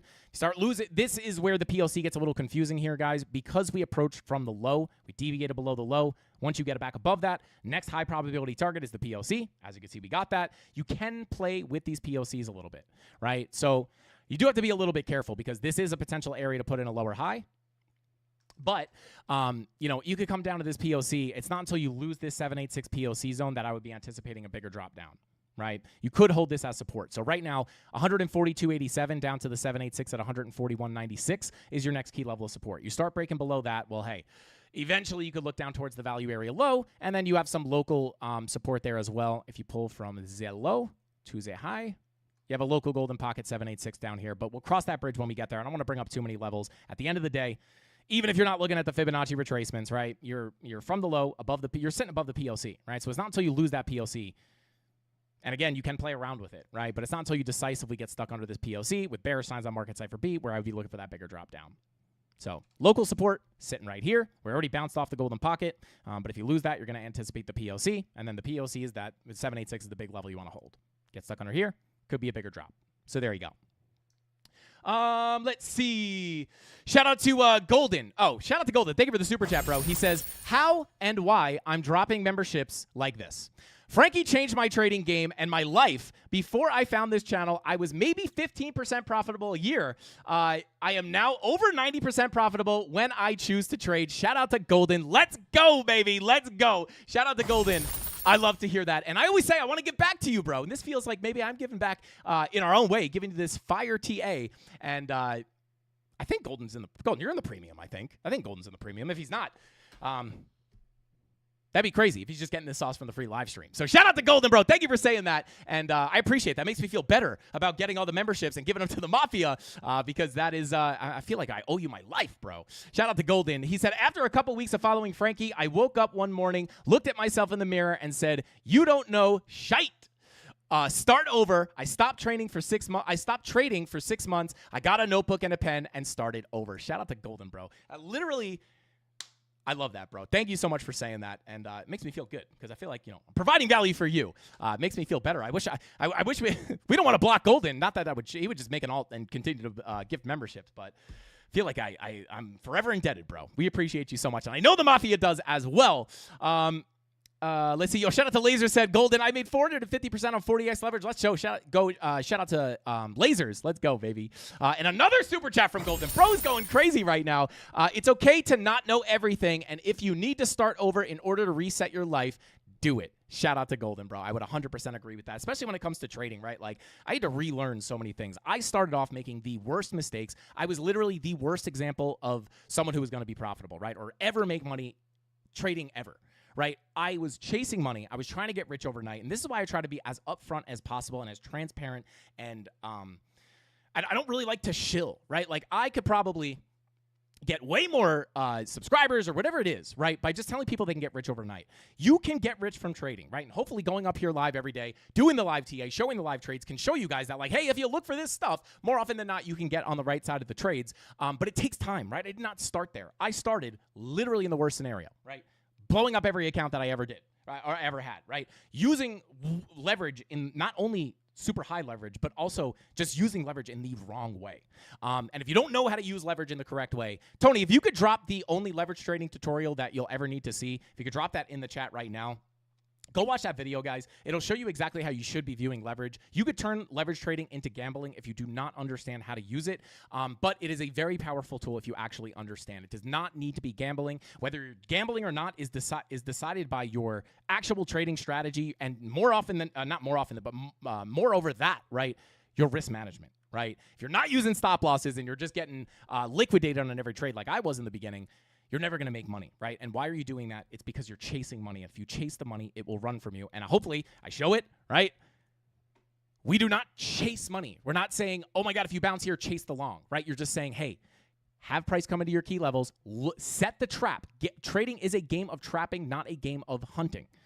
Well, I guess it could be a game of hunting, right? But it's not a game of chasing, right? You want to set your trap. If you chase it, if your dog runs out your front door and you chase it, what is it going to do? Well, if it's like any kind of dog I've ever had, they run away from you, right? But what if you put some peanut butter on a plate, right? Or dog treats on a plate, and you sit there, and you just step back, and you sit on your hands, and you wait for the dog to approach the treat, right? Ooh, treat. And then when the dog starts licking the peanut butter, boom, that's when you attack, right? The dog licking the peanut butter is your confirmations happening at your key level. This is your plate of peanut butter, price coming in, and giving you those bearish confirmations that I went over earlier in the stream, right? Up here, bearish divergences, bearish CVD. We had many, many things to look for up here. That is the dog licking the peanut butter. That's where you grab it and send it to the downside. So there you go. Golden with another 50 Frankie Candles membership. This man. Golden, how much did we help you make? Unbelievable. Shout out to Golden, bro. Unbelievable. Start those golden emojis. Break the chat rate. I want to see chat at about 300 chat rate. I think we're at like a 60 right now. Let's run that up. Show Golden some love. These memberships are not cheap. Shout out to anybody looking to actually understand leverage. Click that link that Tony D just dropped. He's trying to steal my identity by posting from Frankie Candle's account. But go ahead and check out that video. It lives on the channel. So there you go.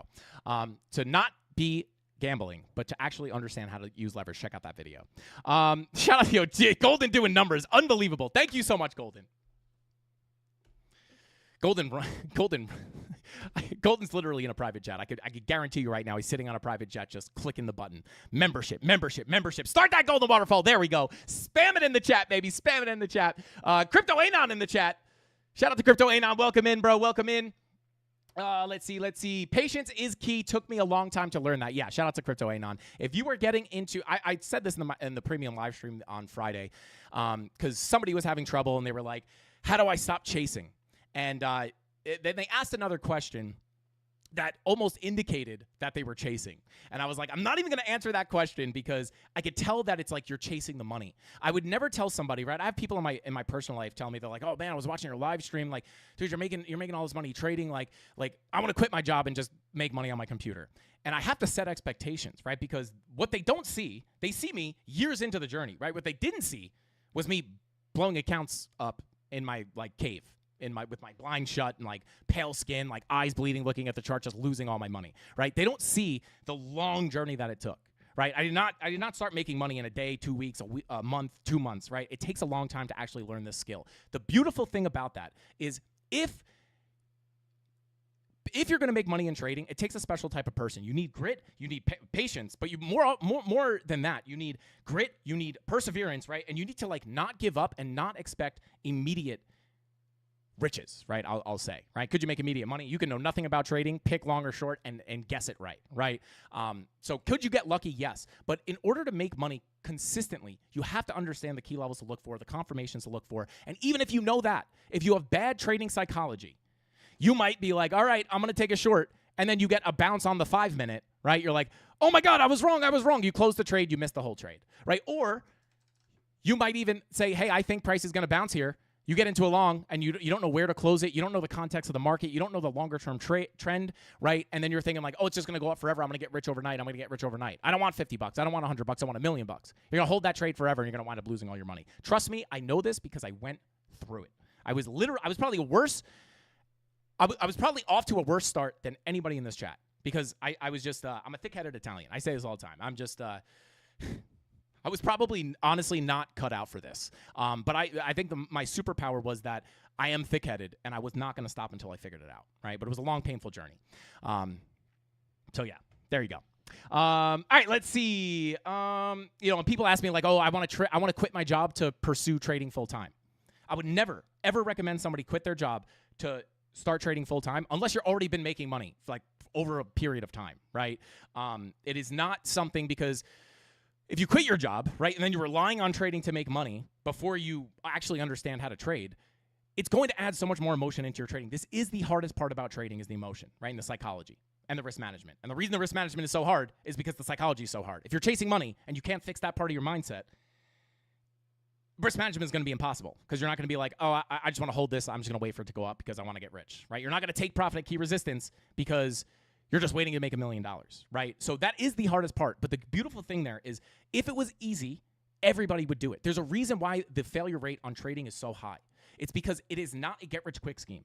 People will pitch it like that online, right? I could tell everybody, hey, get into my Discord, and you're going to get rich on my trades. But I just know that's not the case. It does not matter, right? Signals do not work. And I would tell anybody, if you quit your job to pursue trading full-time, you are now literally increasing the difficulty on the hardest part of trading, which is the emotional control, the psychological control, right? Or I should say psychological discipline, right? Because now you're thinking like, oh my God, I missed the short. Now I have to like FOMO into a huge long, and you're going to start revenge trading because like you need money tomorrow to pay your rent. Like that is the worst case scenario. You do not want to do that, right? I would recommend not only stay at your normal job, you have to put in the hours. Oh, but I get home and I'm tired when I get home from work. It's not easy, right? Like the people who make it out on the other end make those sacrifices, right? I would argue not only keep your day job while you're learning how to trade, get another job at night and then learn on the weekends or at early hours of the morning, right? It's not easy. Anything worthwhile is not easy. That goes for like any facet of life. And I'm not like saying I'm like 100 years old and I have all this wisdom, right? But throughout my life, anything that has anything good that has come into my life has never just been like, here you go. Here's $1 bazillion, right? There's always, and it's so hard to see the light when you're down, right? But just remember, life, and especially your trading journey, is not going to be get into trading, listen to a signal, listen to a YouTuber, make $1 million. It is just like the chart. There are ebbs and flows. And typically, with trading, you will start in a bear market. But then once you start to learn, you'll start to make highs, higher lows, higher highs, higher lows, higher highs, higher lows, right? And that's with anything in life, right? But anyway, I digress. Let's continue on. Shout out to Kilgannon. Yeah, thank you for the super chat, bro. He says, number one trait for trading is discipline. 100%. I always tell people, I could tell you if I thought it was guaranteed going to go down here, right, and someone takes the trade, right, this is why I don't do signals. You could take that trade, but if you don't understand what you're looking for, you're not having it explained to you, or you're not actively learning, you're going to look to hold this until you're rich, right? If you don't know, you might just look at this as, and a lot of times, right, you're actually looking for shorts to be very lackluster and then look to flip long at a very specific level. If you're just looking like, hey, short here, you're going to hold that forever if you don't understand market structure or where you're looking at. Get out of here, malware bites. It's not as easy as just like knowing whether it's going to go up or down. And then you also add in the complexity of understanding that even when you get your confirmations, it still doesn't guarantee that you're going to get a massive playout of your technical analysis, right? It's not 100%. It never will be. It never has been, never will be, right? That's why risk management comes into play. Because if you're just going all in on a short here, because Frankie Candle said there's a short set up there, even if you have your confirmations, you're not just going 100x long with your full account, no stop loss. Because at the end of the day, this setup, even with confirmations, could just give you a little dump and then you rip through it. And when you get pushed through a stop loss, you want to take a small loss for a potential much larger gain, right? If I pull that exact setup again up, you'll notice, right? Where is it? I'll just pull it up in the Discord, right? Eventually, when we get up here, hey, if you get the confirmations, look for the short, right? This is a small risk for a much bigger reward, right? So you don't even need to win all your trades, right? And you never will, by the way. You're never going to win every trade. I lose trades too. But it's the risk management. It's the discipline. It's the not chasing. That is what makes you money. Not having the best strategy, the best TA. Trust me, I know just about every form of TA out there. Nothing is 100% possible. If anyone is telling you that, I don't care who they are, they're literally lying through their teeth. It's just not how it works, right? And I will never be that person to just like make up an imaginary thing to try to sell people a fake dream. Can you make it? Can you make a lot of money? Can you be a profitable trader? Absolutely. But it's just not as easy. If it was a get-rich-quick scheme, if it's too good to be true, it probably is. Which should get you excited that you are going to go on this long journey. There you go. Anyway, hopefully not as long as my journey. My journey was pretty long because I'm just thick-headed. But anyway, bada boom, bada bing.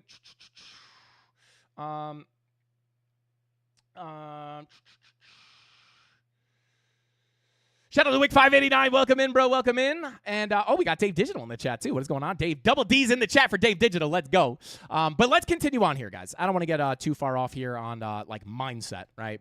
But it is very important, right? Like, I hate the woo-woo. Well, it's all about mindset. But it really is true, right?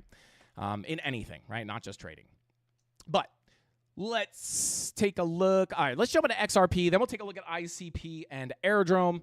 Let's go ahead and jump into XRP here over on the alt template.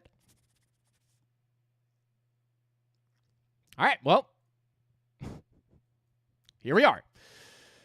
So I'll try to walk you guys through this, but obviously if you watched last week, right, key target, golden pocket, POC. Why is this our next target? Well, very simply put, you deviated below the value area low, right? And I just give this for free, right? I just explain this for free. Value area low, deviation below, cheap price. This is where you want to look for longs. It doesn't mean every time you go below a low, you're just going to take a long, right? You have to look for a reason. You have to have key support. You have to look for confirmations, right? But you deviate below the low. Whatever the confirmations were down here, I'm sure you had them. They're probably low time frame bull divs, if I had to guess. But now I got to look for them, right?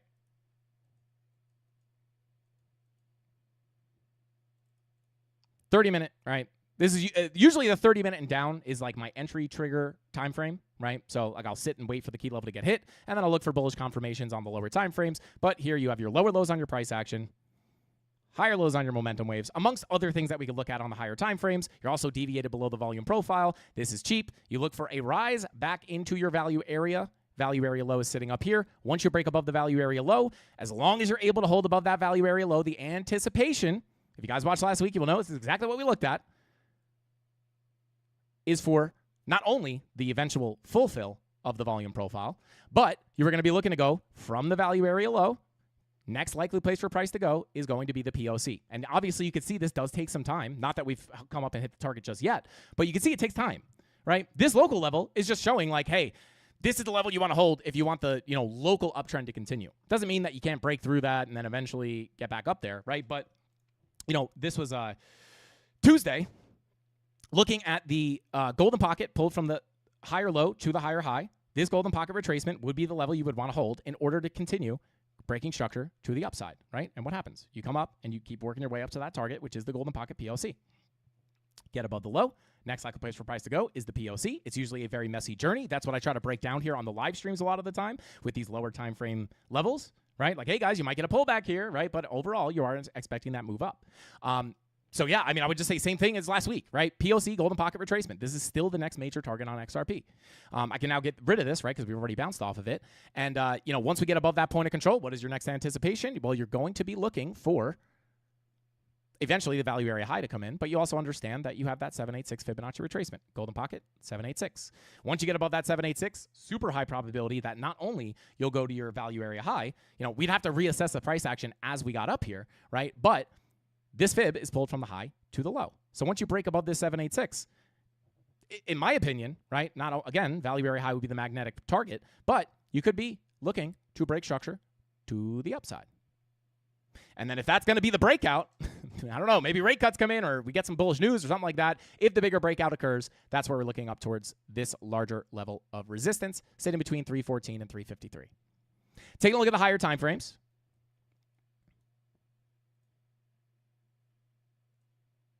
Weekly green dot confirmed. We had that printing last week. We also had the 10-hour money flow looking to cross over into the green. We're still not quite there just yet. But you are, this is kind of choppy, to be honest. trying to work its way up there, but I don't know if that's I'm willing to put a strong confirmation or confidence on that. But yeah, the weekly green dot confirm. Let's check that monthly. Monthly VWAP is still trying to slowly work its way to the upside. So again, when alt season, right? Again, this is tied to the macroeconomic environment, rate cuts. You could see dumps and pumps up until that point, right? But the overall anticipation here, we've compared this to previous price action from, I think it was 2017. We looked at the fractal. I hate to do it again, but it makes a lot of sense to look at. XRP loves these long-term consolidation ranges that look very bull pennant-y. So I think we were looking at, I believe it was this fractal right here, right? Very, very similar, right? And that's not the exact one. Let me actually pull it to the actual high there, right? So you get these big moves up. You get the long-term consolidation, which is, just very common for XRP, right? Even locally. It loves to just coil up in these massive bull pennants. And sometimes you get, big rip up, bull pennant, big rip up, kind of more like a flag there. But sometimes you get stuck in these long-term ranges. And if you go back to 2017, it's very clear, right? Massive move up. This was a 218-day range before the massive breakup, right? So, it does look very similar, right? Very, very, very, very similar price action. Doesn't mean just because it played out like that, it has to play out like this, but there's also other things coming into play here, right? We see rate cuts, all those things line up beautifully. It would make a lot of sense to see some kind of a big move to the upside. Doesn't mean you can't dump, right? It's not me saying, again, back to the signals thing. This does not mean, oh my God, long XRP right now. Obviously, I think most of you guys know that. But, just my thought process here for the longer term price action. But locally, just still trying to trek up towards that point of control. So there you go. All right, let's see here.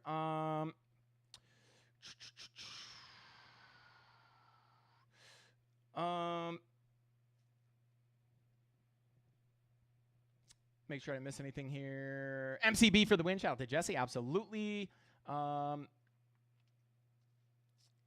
Where is the promised alt season, Holy Land? Shout out to Alexander. Yeah, I'm sure a lot of people just stop believing in alt season. I'll be honest with you. It's like all us crazy crypto people are just like, they're like, yo, these guys are idiots. They've been calling for alt season forever. They talk about this beautiful alt season and it never comes. This has been like probably the hardest cycle to anticipate an alt season, and I'll tell you that much. Let's see.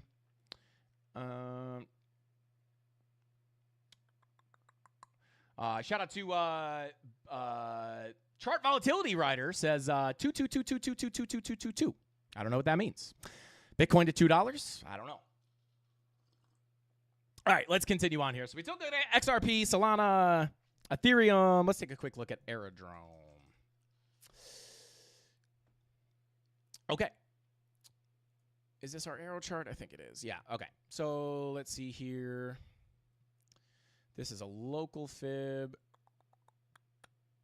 Wrong colored box, but you can see even here, right? Fibonacci retracement. High, low, lower high comes in where? Between the golden pocket and 786. This is why I look at these as short zones, right? But this is now old, right? We've already rejected there, so we'll take that off. Daily still lives up there. We have another. That's about it, right? No daily there. You do have a daily down here. So yeah, I mean, just looking at this high time frame, 4 hour, deviation above the high, breakdown back into the value area, fake out above, back in, back down, right? You just kind of bing bong around here, but now you are back. Once you get accepted back into this value area high, where are you going? PLC, right? Anchored VWAP coming in just underneath this. I'll just go like more macro here for Aerodrome because, again, it's going to be very tied to what Bitcoin does. I'm not going to try to like call out the super local levels here. But I mean, here, we probably talked about this last time. Deviate below the low, bullish divergences, right? It's not the only thing I like to look for, but you can just see like obvious, just like easy to point out signal. Bullish divergences below the low, undervalued price, key level of support, bullish divergences, get back into the value area. Once you flip that value area low to support, POC is next. You get a little rejection at the POC, get above the POC, back up to the high. Same thing here. Deviate above the highs, get back into the range, can't break back out. POC is very likely next. This is the magnet. Very strong magnet. The POC is always your strongest magnet within the profile. Remember that. So right now, I would say, I mean, you're definitely at support right now. Obviously, if you lose this, right, you could look for the longer-term correction down to the value area low, which actually sits down here, sitting at about 50 cents. You could actually, this is pulled all the way from back here, Let me just see something. I'm not going to keep it like this, but let me just take a look at this. Yeah, I would still say this is still a pretty key level of support. And let me go ahead and get rid of this because we've already gotten the bounce here, right? Why were we looking at this value area low golden pocket 786? Well, if you look at your Fibonacci retracement from the higher low to the higher high, if you're looking for a higher low and a higher high, you're going to be looking between the golden pocket 786, bullish divergences right into that zone, below the volume profile, back into the range, you put in the higher high. So I'm going to take this off the chart because it's already played out like a while ago, right? So now we can look at this Fibonacci retracement from the higher low to the higher high. Big level, honestly. So I would say this. I'm not going to bring up every single level. Obviously, the value area low of 50 cents is going to be important to watch high time frame. But right now, you're coming down to the POC, golden pocket retracement. Boom.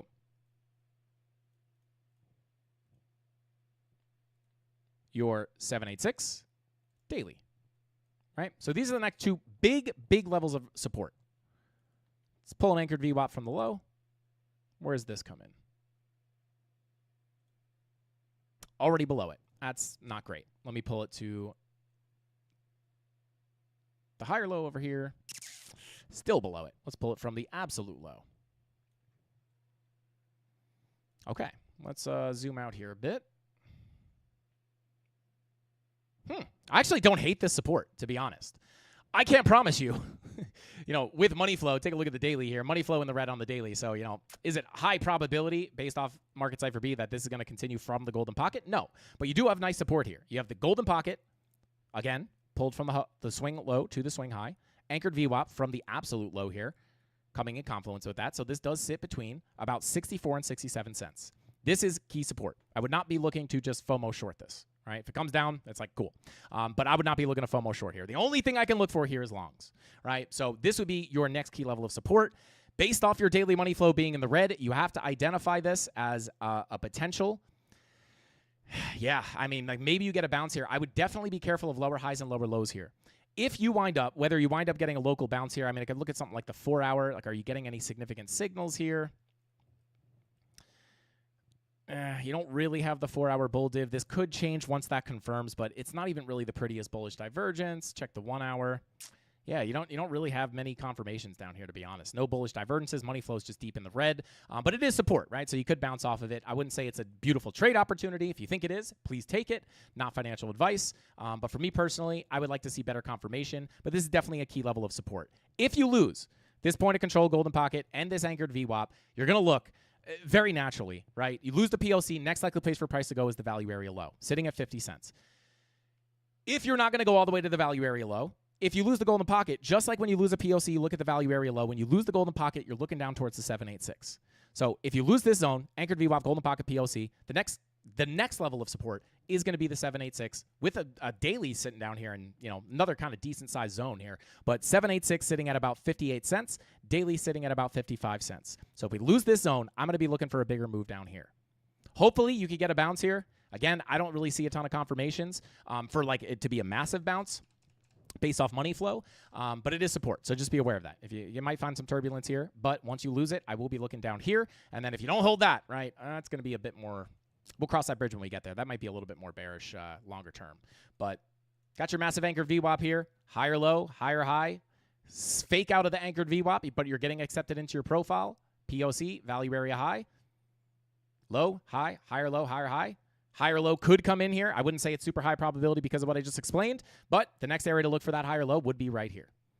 You don't have the anchored VWAP confluence down there, though, which is kind of upsetting. So I'm not going to lie. This is kind of a huge level to hold, even though it doesn't look like we have many confirmations right now. But that could change, right? Tomorrow, if you get a little bounce, right? Let's say look at the 4 hour, right? Like depending on how this price action develops, right? Maybe you get a bounce, and then you put a lower low in, and then maybe that's where you have some kind of 4 hour bull div, right? It's impossible to call until price action actually gives you the information. So yeah, that's what I look at. Major volume profile, 50 cents at the value area low, POC at 66 cents, and the value area high sitting at 77 cents. And with the deviation above the high, with the reacceptance into the profile, don't think it's impossible to go back down to the low. Could look for bounces, but overall profile, not that it has to fill in full every single time, but just don't, be aware of the magnetic properties of those volume profiles. All right, let's see here. Bada boom, bada bing. Shout out to Golden with another super chat, bro. Golden's going nuts right now. He says, your success in trading will happen one of two ways. You failed so many times that you lost count of your failures and you learned lessons the hard way. Shout out to Golden. That was personally the route that I took. I didn't even feel so much pain that I started to change my ways. I just got bored of losing. Or number two, you listened, learned, and studied what Frankie gives out for free. Shout out to Golden. Let's go, baby. Smash that like button. Smash that like button. We'll give a $200 in Solana way on Friday night's live stream if we get 750 likes. Run it up, baby. Run it up. Yeah, shout out to Golden Child said all seasons as real as unicorns and leprechauns. Does seem that way. Let's see.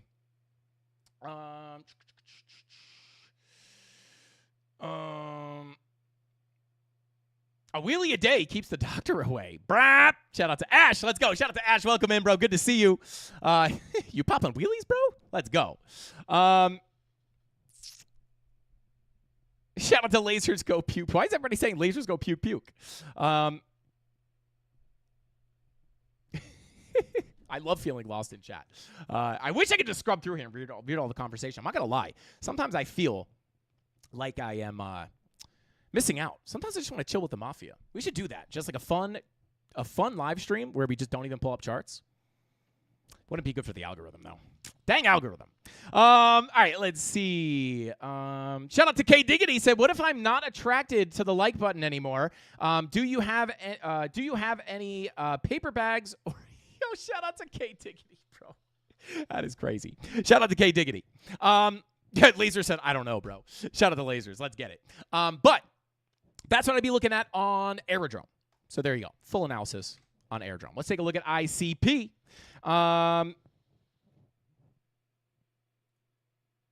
Let's find this ICP chart. We have not looked at ICP in a minute. There it is. All right. Actually, no. I guess it hasn't been. It's been a little while. This is invalid. We already broke the high there. Still have the daily MPOC, tapped weekly. So you're holding a tapped weekly MPOC here. I'm just going to give you kind of the relevant levels here on ICP. Let's see. 8-hour money flow starting to come up. 10-hour, 12-hour. Let's pull up the weekly real quick.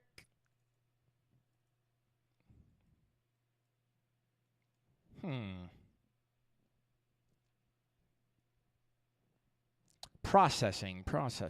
Monthly green dot still potentially on the way.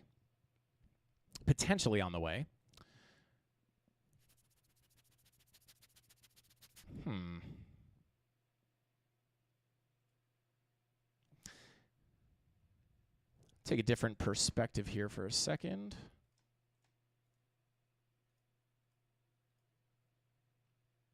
All right. So I'll use this as key support. I'm going to keep this. Bear with me here, guys.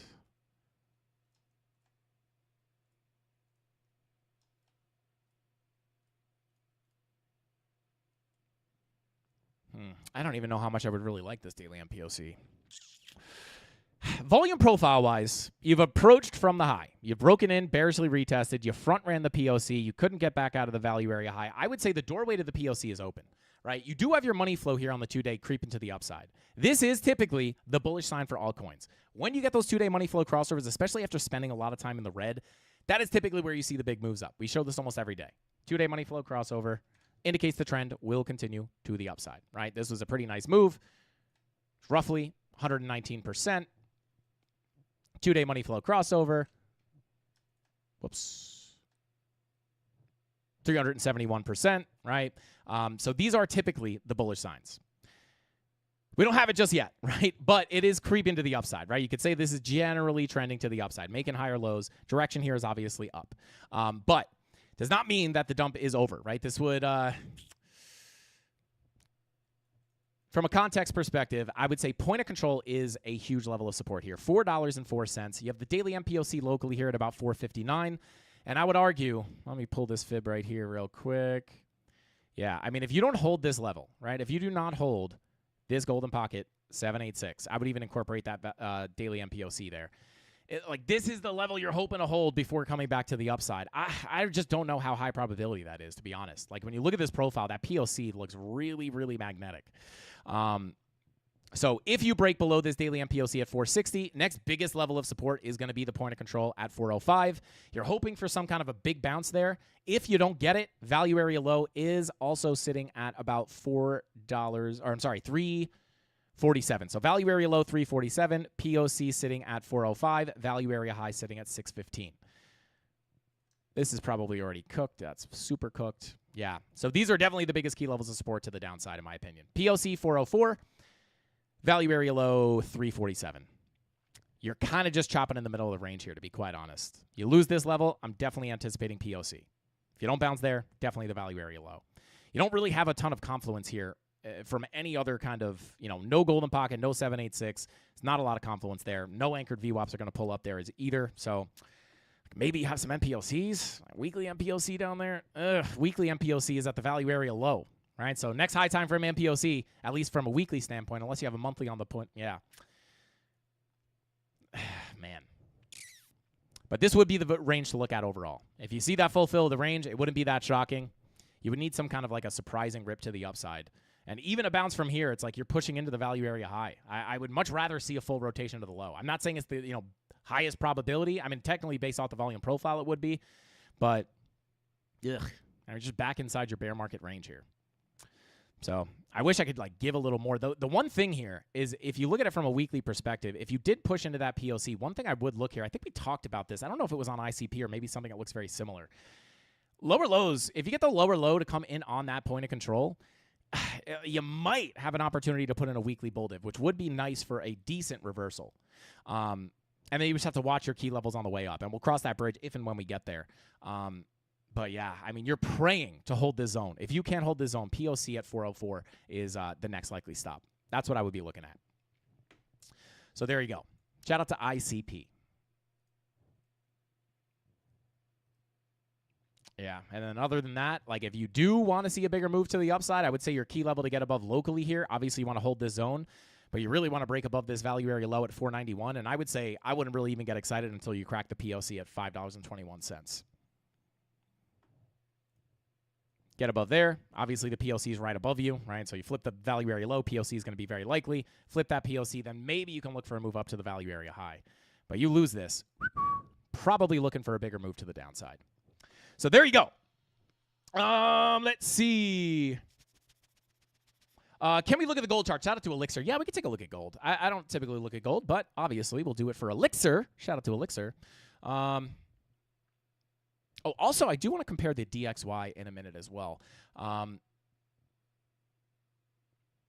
So yeah, gold just still playing around with this Fibonacci extension level. This was our next target to the upside before gold got the big breakout. Right? I'm just using simple Fibonacci extension zones. Once you break out of this zone right here, right, obviously you're going to look for the long-term run. This does take time on gold, obviously, but we do get that push up into your next Fibonacci zone. This is resistance, right? Money flow starting to creep out here. Again, this is going to behave differently than crypto, right? This money flow rotation is going to take a lot longer on something like gold than it does on Bitcoin, right? Like 2-day money flow crossover on Bitcoin looks more something like this. But let's see here. Daily money flow was coming to the downside. We got a little fake out back into the green here. Let's take a look at the weekly. Weekly green dot looking to print. Monthly red dot confirmed. Yeah, I'll say you're at resistance, right? If we are going to get another big breakout on gold, this would be crazy, right? Like gold in the 4,000s would be insane. But technically, your next Fibonacci extension level is sitting at about $4,210. So yeah, I mean, it doesn't mean an instant rip up there. Obviously, you can see turbulence along the way, right? Break this level, that's your next major zone. You get a little dump here, but you do continue up to that level. So kind of hard to give a, from a high time frame standpoint here. I would say money flow is generally trending down. You got another crossover into the green, but if you just draw this with a trend line, obviously that's going to be trending to the downside. So if you can get that money flow crossover into the red on gold, you might be able to get a bigger rejection from this level. But if you start breaking out here and this thing starts breaking, This money flow might come back up into the green. Kind of hard to say, but you are playing with a very, very key level of resistance. You can see how this is, back above, back below, back above, back below, back above, back below, back below, back above, and now we're just trying to break that back down below it. So, I don't trade gold, so I'm not going to try to call the short-term move here, but I will say this is major resistance. A big breakout from here could cause another large move to the upside, eventually ending up at about $4,200. But, yeah. Got to watch that daily money flow. I wouldn't expect a bigger drop down here until we start to see the rejection from this resistance and the money flow crossover into the red. If you start to get the rejection here and then you see that money flow start to crack back into the red, then you could start to look for a little bit more of a trend to the downside for a bigger pullback. But there you go. That would be my kind of 2 cents on gold here. Yeah, your weekly red dot didn't really give you that much. Monthly red dot, that's still early. This monthly red dot is still young. But yeah, you're at resistance there. Make or break level for gold. So there we go. Real quick, I do want to check out the DXY real quick. I'm just going to pull this up, right? I'm going to pull this up next to Bitcoin real quick. Boom. Boom. So let's check this out on the weekly, and then we'll check out Bitcoin on the weekly. And let's go ahead and hide the TA here. And let's take a look at this, right? So let's go back to the previous bull market. That's 82. Back in 82, back in my day.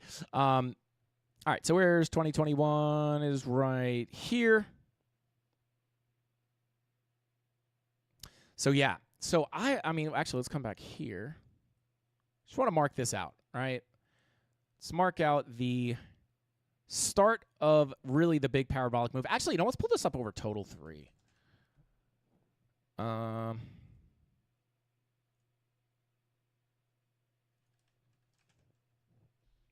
Okay, so let's take a look at this. So this is looking at total 3. This is 2018. Let's go back to 2021. Okay, so 2021, DXY ended up finding a bottom here. Let's call it right hither. So the 11th.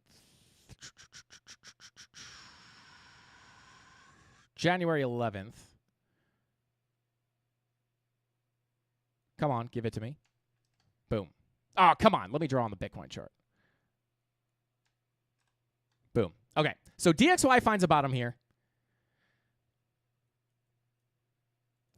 And total 3 rips, right?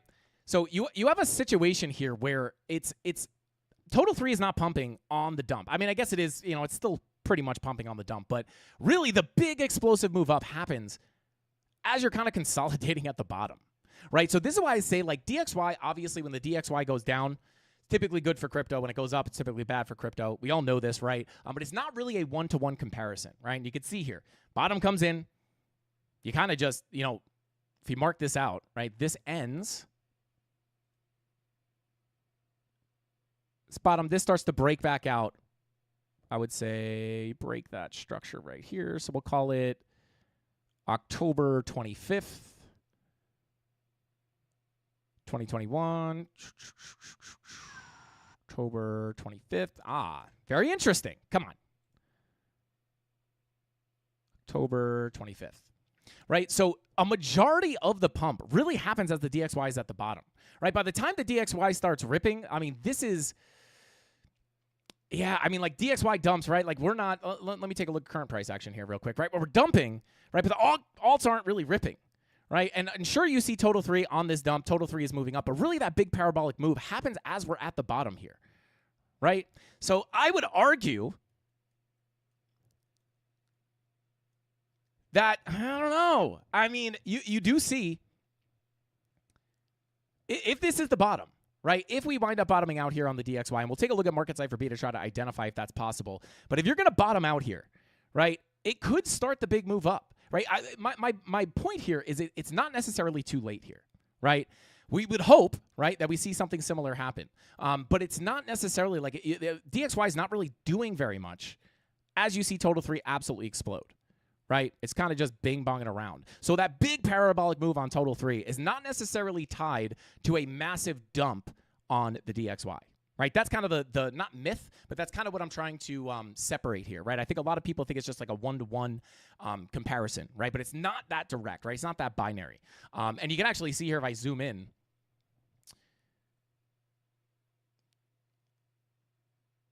Yeah, it's just, I mean, you basically just range sideways. Bottom comes in. DXY kind of pumps a little bit as total 3 is coming up, right? So it's not a one-to-one comparison. And this is why I don't check on this like every single day, right? Because if it was as easy as just like counter trading the DXY, which, you know, in a way you can look at it like that, but it's not that one-to-one, right? Like DXY pushes up, total 3 is pushing up at the same time, and then DXY comes down, and then total 3 continues to push up, and then finally we get a dump on Bitcoin as the DXY really starts to break out. And at that point, right, the top is pretty much in. So not a one-to-one comparison. But the question is, are we somewhere similar to this right now? And what we can look at here is Market Cipher B to try to identify that, right? So let me go ahead and take this back off. We'll go DXY full screen. And back here, right, we'll pull up the weekly time frame. What is happening here? Money flow is in the red. I mean, it doesn't look too unsimilar, right? Like, if you were to see something like that where we see the final kind of, this thing kind of just bing-bongs at the bottom, alts absolutely rip to the upside, it could be happening somewhat soon if you're going by the DXY, right? And then by the time those alts rip, if this money flow does wind up coming back into the green like it did back here, weekly money flow in the red, weekly money flow in the red, right? Sideways, we know total 3 was ripping at that time. And then once that money flow crosses back into the green, that's where the dollar explodes and we go into the bear market, right? So it could be that kind of ending phase here where you kind of bing bong sideways, money flows in the red. Maybe eventually we see that pop off on total 3. And then eventually when that money flow creeps back into the green, that's where this thing really starts to take off. And that's where you see the next bear market come in. So not a one-to-one comparison. Hopefully that makes sense to you guys. This is why I don't really pay attention to this like daily, but somewhat interesting. I wouldn't say it's like anything like super profound there, but definitely interesting to look at. It just shows that like it's not just a one-to-one comparison, right? Let's see.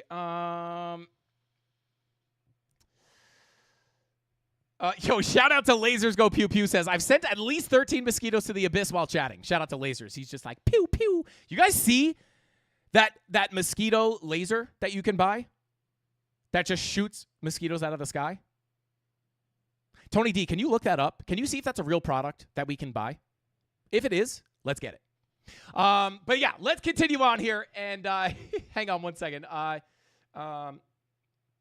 Yo, shout out to Dutchy. Says, I'm so disappointed in my 3 years here. Golden's only gifted me 33 memberships. Shout out to Mark. And actually, his name is not green, unfortunately. But let's see here. Bada boom, bada bing. Bada boom. Oh, hang on one second. Yo, Gold. Okay, I think Golden gifted more memberships. I could be wrong. He did gift another 50 Frankie Candles memberships. Golden, you're insane, bro. Somebody control Golden. Golden, what the heck is going on, bro? What is going on, bro? Golden is amped. Does Golden know something we don't know? Golden, are you about to send Bitcoin to $1 bazillion? Let us know in the chat, bro. You are insane. This is 1, 2, 3, 4, 5, 6. Dude, this actually might be a channel record here. Insane. Smash that like button if you just got a free membership from Golden on any of those hundreds of memberships he just gifted. Guys, these are not cheap for Golden. Seems like pocket change to him. Probably is. But shout out to Golden, guys. Drop those Golden emojis. I think you guys already did. But Golden, you are absolutely... I'm trying to find his actual regular chats. To receive a membership, you must smash the like button. Yeah, if you don't smash the like, you can't get a membership. I think that's how it works. Shout out to Crypto Anon says, it's an air defense system for mosquitoes. I saw it the other day. It's on Kickstarter, I believe. Shout out to Crypto Anon. Yes, I can build that mosquito iron dome. Yo. Shout out to Tony. Tony, I will fund your design and build of that mosquito laser. How funny would it be if like a bug flies by on stream and it's just like, pew! It just knocks it off on camera. That's my new goal for this channel. Hopefully that can happen live. All right, let's see. All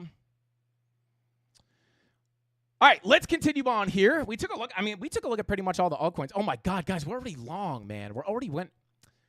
I don't think I'm ever going to do another short stream, guys. I just don't think it's possible. I don't think it's possible. We're continuing to get a little bounce locally here.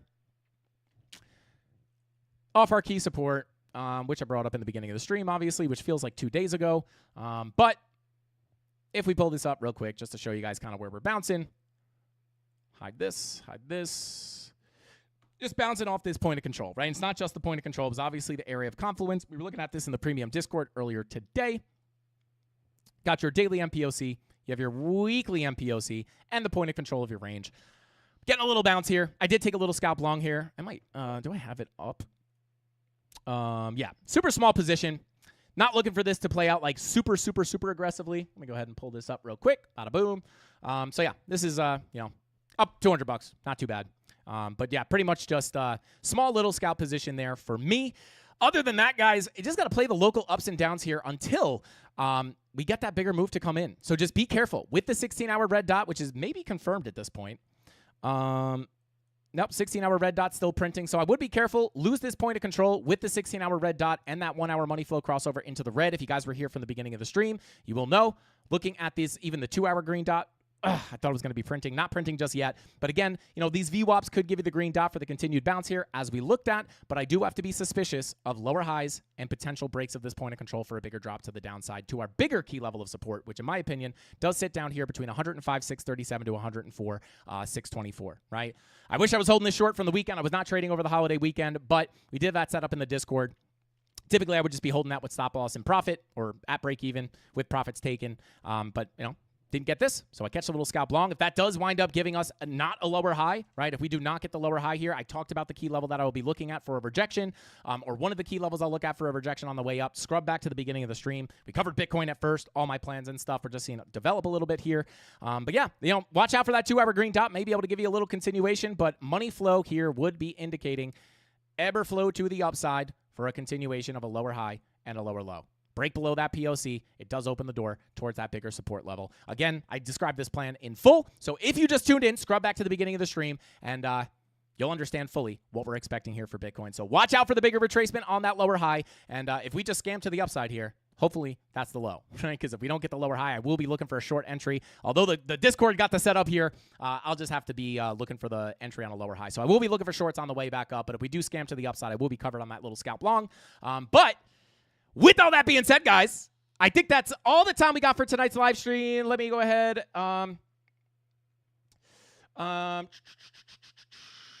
Yo, shout out to Golden Child, said whoever's pressuring you into doing short streams just needs to give up. Tell him it ain't happening anymore. You'll be done when you're done. Yeah, shout out to Golden Child. That's pretty much how I've been handling things for the most part. Listen, if there's not a ton going on, guys, and I will probably be making some pretty drastic changes to the shout out to CG Beats. What is going on, bro? Welcome in. I probably will be making some drastic change to the content here. Not that we're ever gonna it's not gonna be. It'd be good changes, obviously. But yeah, I've been trying to do a shorter stream for I can't tell you how long. Especially during boring times. Like I'm probably gonna try to run closer to an hour. By try, I mean try. But yeah, I just kind of get sucked in. I like answering questions. I like describing things in detail and actually teaching the Mafia something that they can actually apply to the charts and hopefully make some money from what we teach, right? Not off a signal, but actually take this, learn it, go into bar replay mode, do those push-ups, go into bar replay mode, test out what we teach here, and just run through that price action, right? Try to find setups in bar replay mode, put position tools and see if they play out, right? You have to put in the practice, whether it's on a demo account, whether it's on bar replay mode, which now TradingView obviously allows you to enter like fake positions, paper positions on the bar replay mode, which is really nice because it just tracks the P&L. You can track your winners and losers. But yeah, like get in there and actually, get in here and actually learn something. Apply it to the charts. Don't just like take it and be like, oh, this is the key level. I'm going to take a long here. Actually take what we teach, look for the confirmations, and learn over time. And before you know it, you may stop getting liquidated. And if you stop getting liquidated and you don't start winning, hopefully you stop getting liquidated and you just get stopped out for small losses. But I'm bearish on short stream. Shout out to Ligma Wig. Yeah, if there's stuff to talk about, I just kind of rock. We might just start doing like randomly timed streams. Like when I'm done talking about what I'm talking about, we'll just cut it short, right? Because then tomorrow we'll go live, and if nothing happens, it's like there's not much to talk about. So, but yeah, with all that, great plan, Frankie. Shout out to Dutchie. But with all that being said, guys, that's all the time we got for tonight's live stream. I appreciate all of you guys for tuning in. Smash that like button on your way out. If you got a membership from Golden, drop a golden emoji in the chat and smash that like button for your boy. Also helps push us out into the algorithm and grow the Mafia into an unstoppable force. Even more unstoppable than we already are. Am I on my face cam? I don't even know here. We're running late. But with all that being said, I'll see you guys tomorrow. Same place, same time, right here, 5:45 p.m. Eastern Standard Time, right on the Frankie Candles YouTube channel. That's all I got. Hasta pasta. Frankie Candles out. Bing bong! Look what's next for me, Joe. I'm gonna get that second bell. Where the f is it? They should have had them 2 bells ready. Spit shine for me. Yeah. Head up in the clouds, dog, they saying I look stressed. I've been feeling down, pray to God that I'm up next. Remember when she blew me off, that's why I can't text.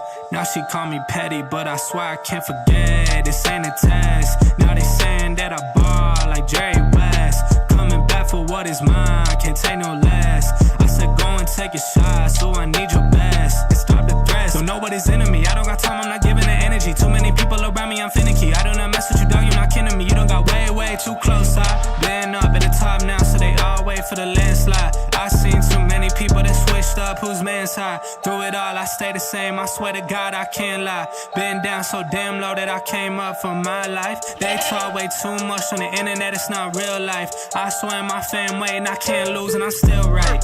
Still right, I swear that I'm working them up till like midnight. It's real life, I got a time and I'm coming to get mine. In time, I cannot lose and I'm coming right inside. I'm in my, yeah.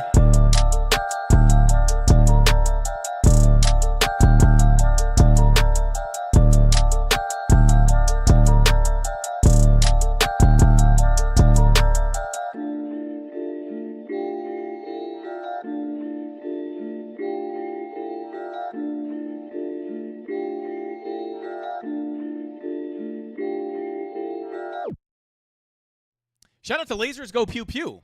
You seem to be like the talk of the chat today, bro. Shout out to Lasers Go Pew Pew. Says, SEI, please. Shout out to Lasers. Guess we're going to have to do a fake out here and take a look at SEI, guys. All right, so let's take a look here. Just to walk you through kind of how we got to where we are. Fib from the low, or from the high to the low.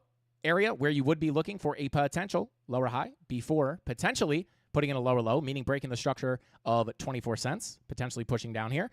You do have key support down below. You have your golden pocket, value area high, sitting. Oh, hang on one second. Already bounced off the golden pocket. So you still have the bottom of the golden pocket here. However, I don't typically put as much weight on the golden pockets after they've been tapped.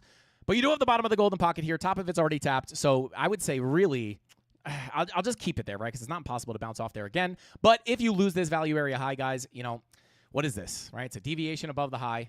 Get accepted back into the range. You're hoping, right, if you want an aggressive bounce here to continue up, you really want to hold that golden pocket. You start losing the golden pocket. 786 is going to be next. 786 sits at 22 cents. Bottom of the golden pocket sits at 24 cents, right? So let's say Bitcoin gets the drop down. You do not get the big bounce off the golden pocket.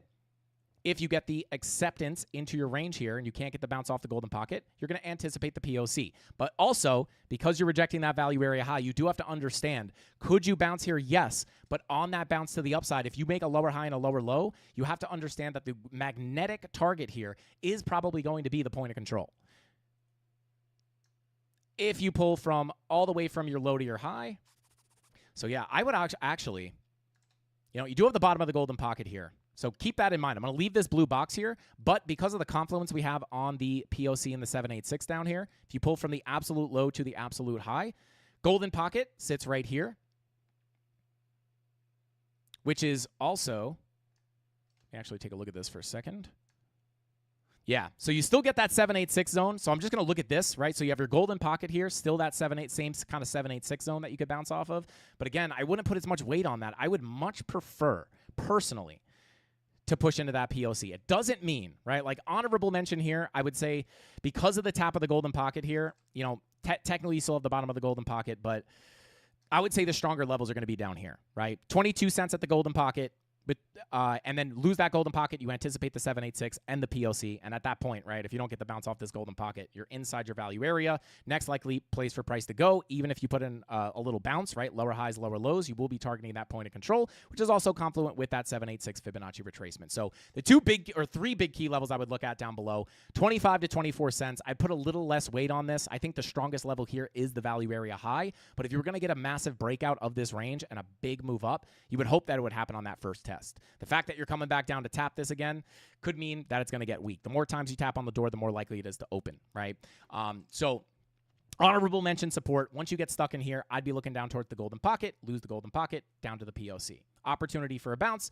I would prefer the confluence on the point of control down here, though, right? So 22 cents, right? Also not guaranteed to come down to the POC. That's why I mentioned this, right? I don't know if you're going to bounce off the golden pocket or the 786. I prefer the POC 786 because of the confluence, but it's not impossible to bounce off the golden pocket. So we'll cross this bridge when we get there, but I would say golden pocket 22 cents, 786 POC at about 19 to 20 cents are the next two major key levels of support. If you could find some kind of a crazy bounce off of here, that would be nice, but looking at money flow, let's take a look at the daily. Daily money flows in the red. 16-hour, let's check the 10-hour. Yeah, 10-hour money flow coming out as well. 8-hour money flow coming out. Yeah, so I would be careful with bounces at the value area high. I would say these are the bigger key levels, but just remember, value area high is going to be support until proven different, right? Until you break down and can't break back above. That's where I look down towards the golden pocket POC. So a little quick sauce here on SEI. Shout out to Lasers Go Pew Pew. Hopefully that helps you out. But now, this is actually all the time we got for tonight's live stream. I'll see you tomorrow right here. Same place, same time, 5:45 p.m. Eastern Standard Time. Smash that like button on your way out. That's all I got. Hasta pasta. Frankie Candles out. Bing bong!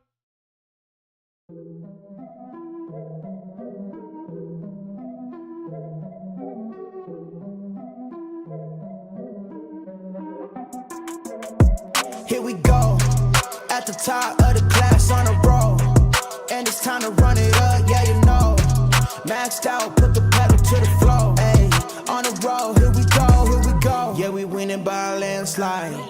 Never see me coming, I'm a landmine. Yeah, I ain't taking orders in command like, yeah, you about to see me on demand like, you know on demand. If you ain't know, you about to understand. Yeah, I got the team by my side, right hand. Yeah, take it to a string, you ain't seen it like that. Yeah, and it's the dream, and we coming for the bag. Yeah, and we ain't ever going back now. Future expedited, now we on the fast track now. They won't lend a hand, now they see us on the map now. It's time to act out. Here we go, at the top of the class on a roll, and it's time to run it up, yeah you know. Maxed out, put the pedal to the floor, ayy. On the road, here we go, yeah. At the top of the class on a roll, ayy. And it's time to run it up, yeah, you know, yeah. Maxed out, put the pedal to the floor, yeah. On the road, here we go, here we go.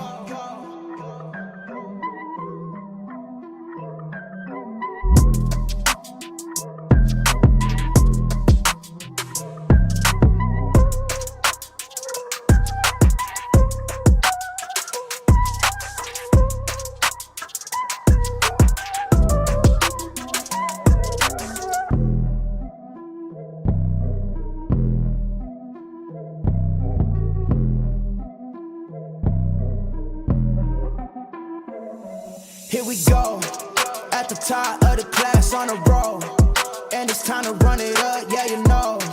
Maxed out, put the pedal to the floor, ayy. On the road, here we go, yeah. At the top of the class on a roll, ayy. And it's time to run it up, yeah you know, yeah. Maxed out, put the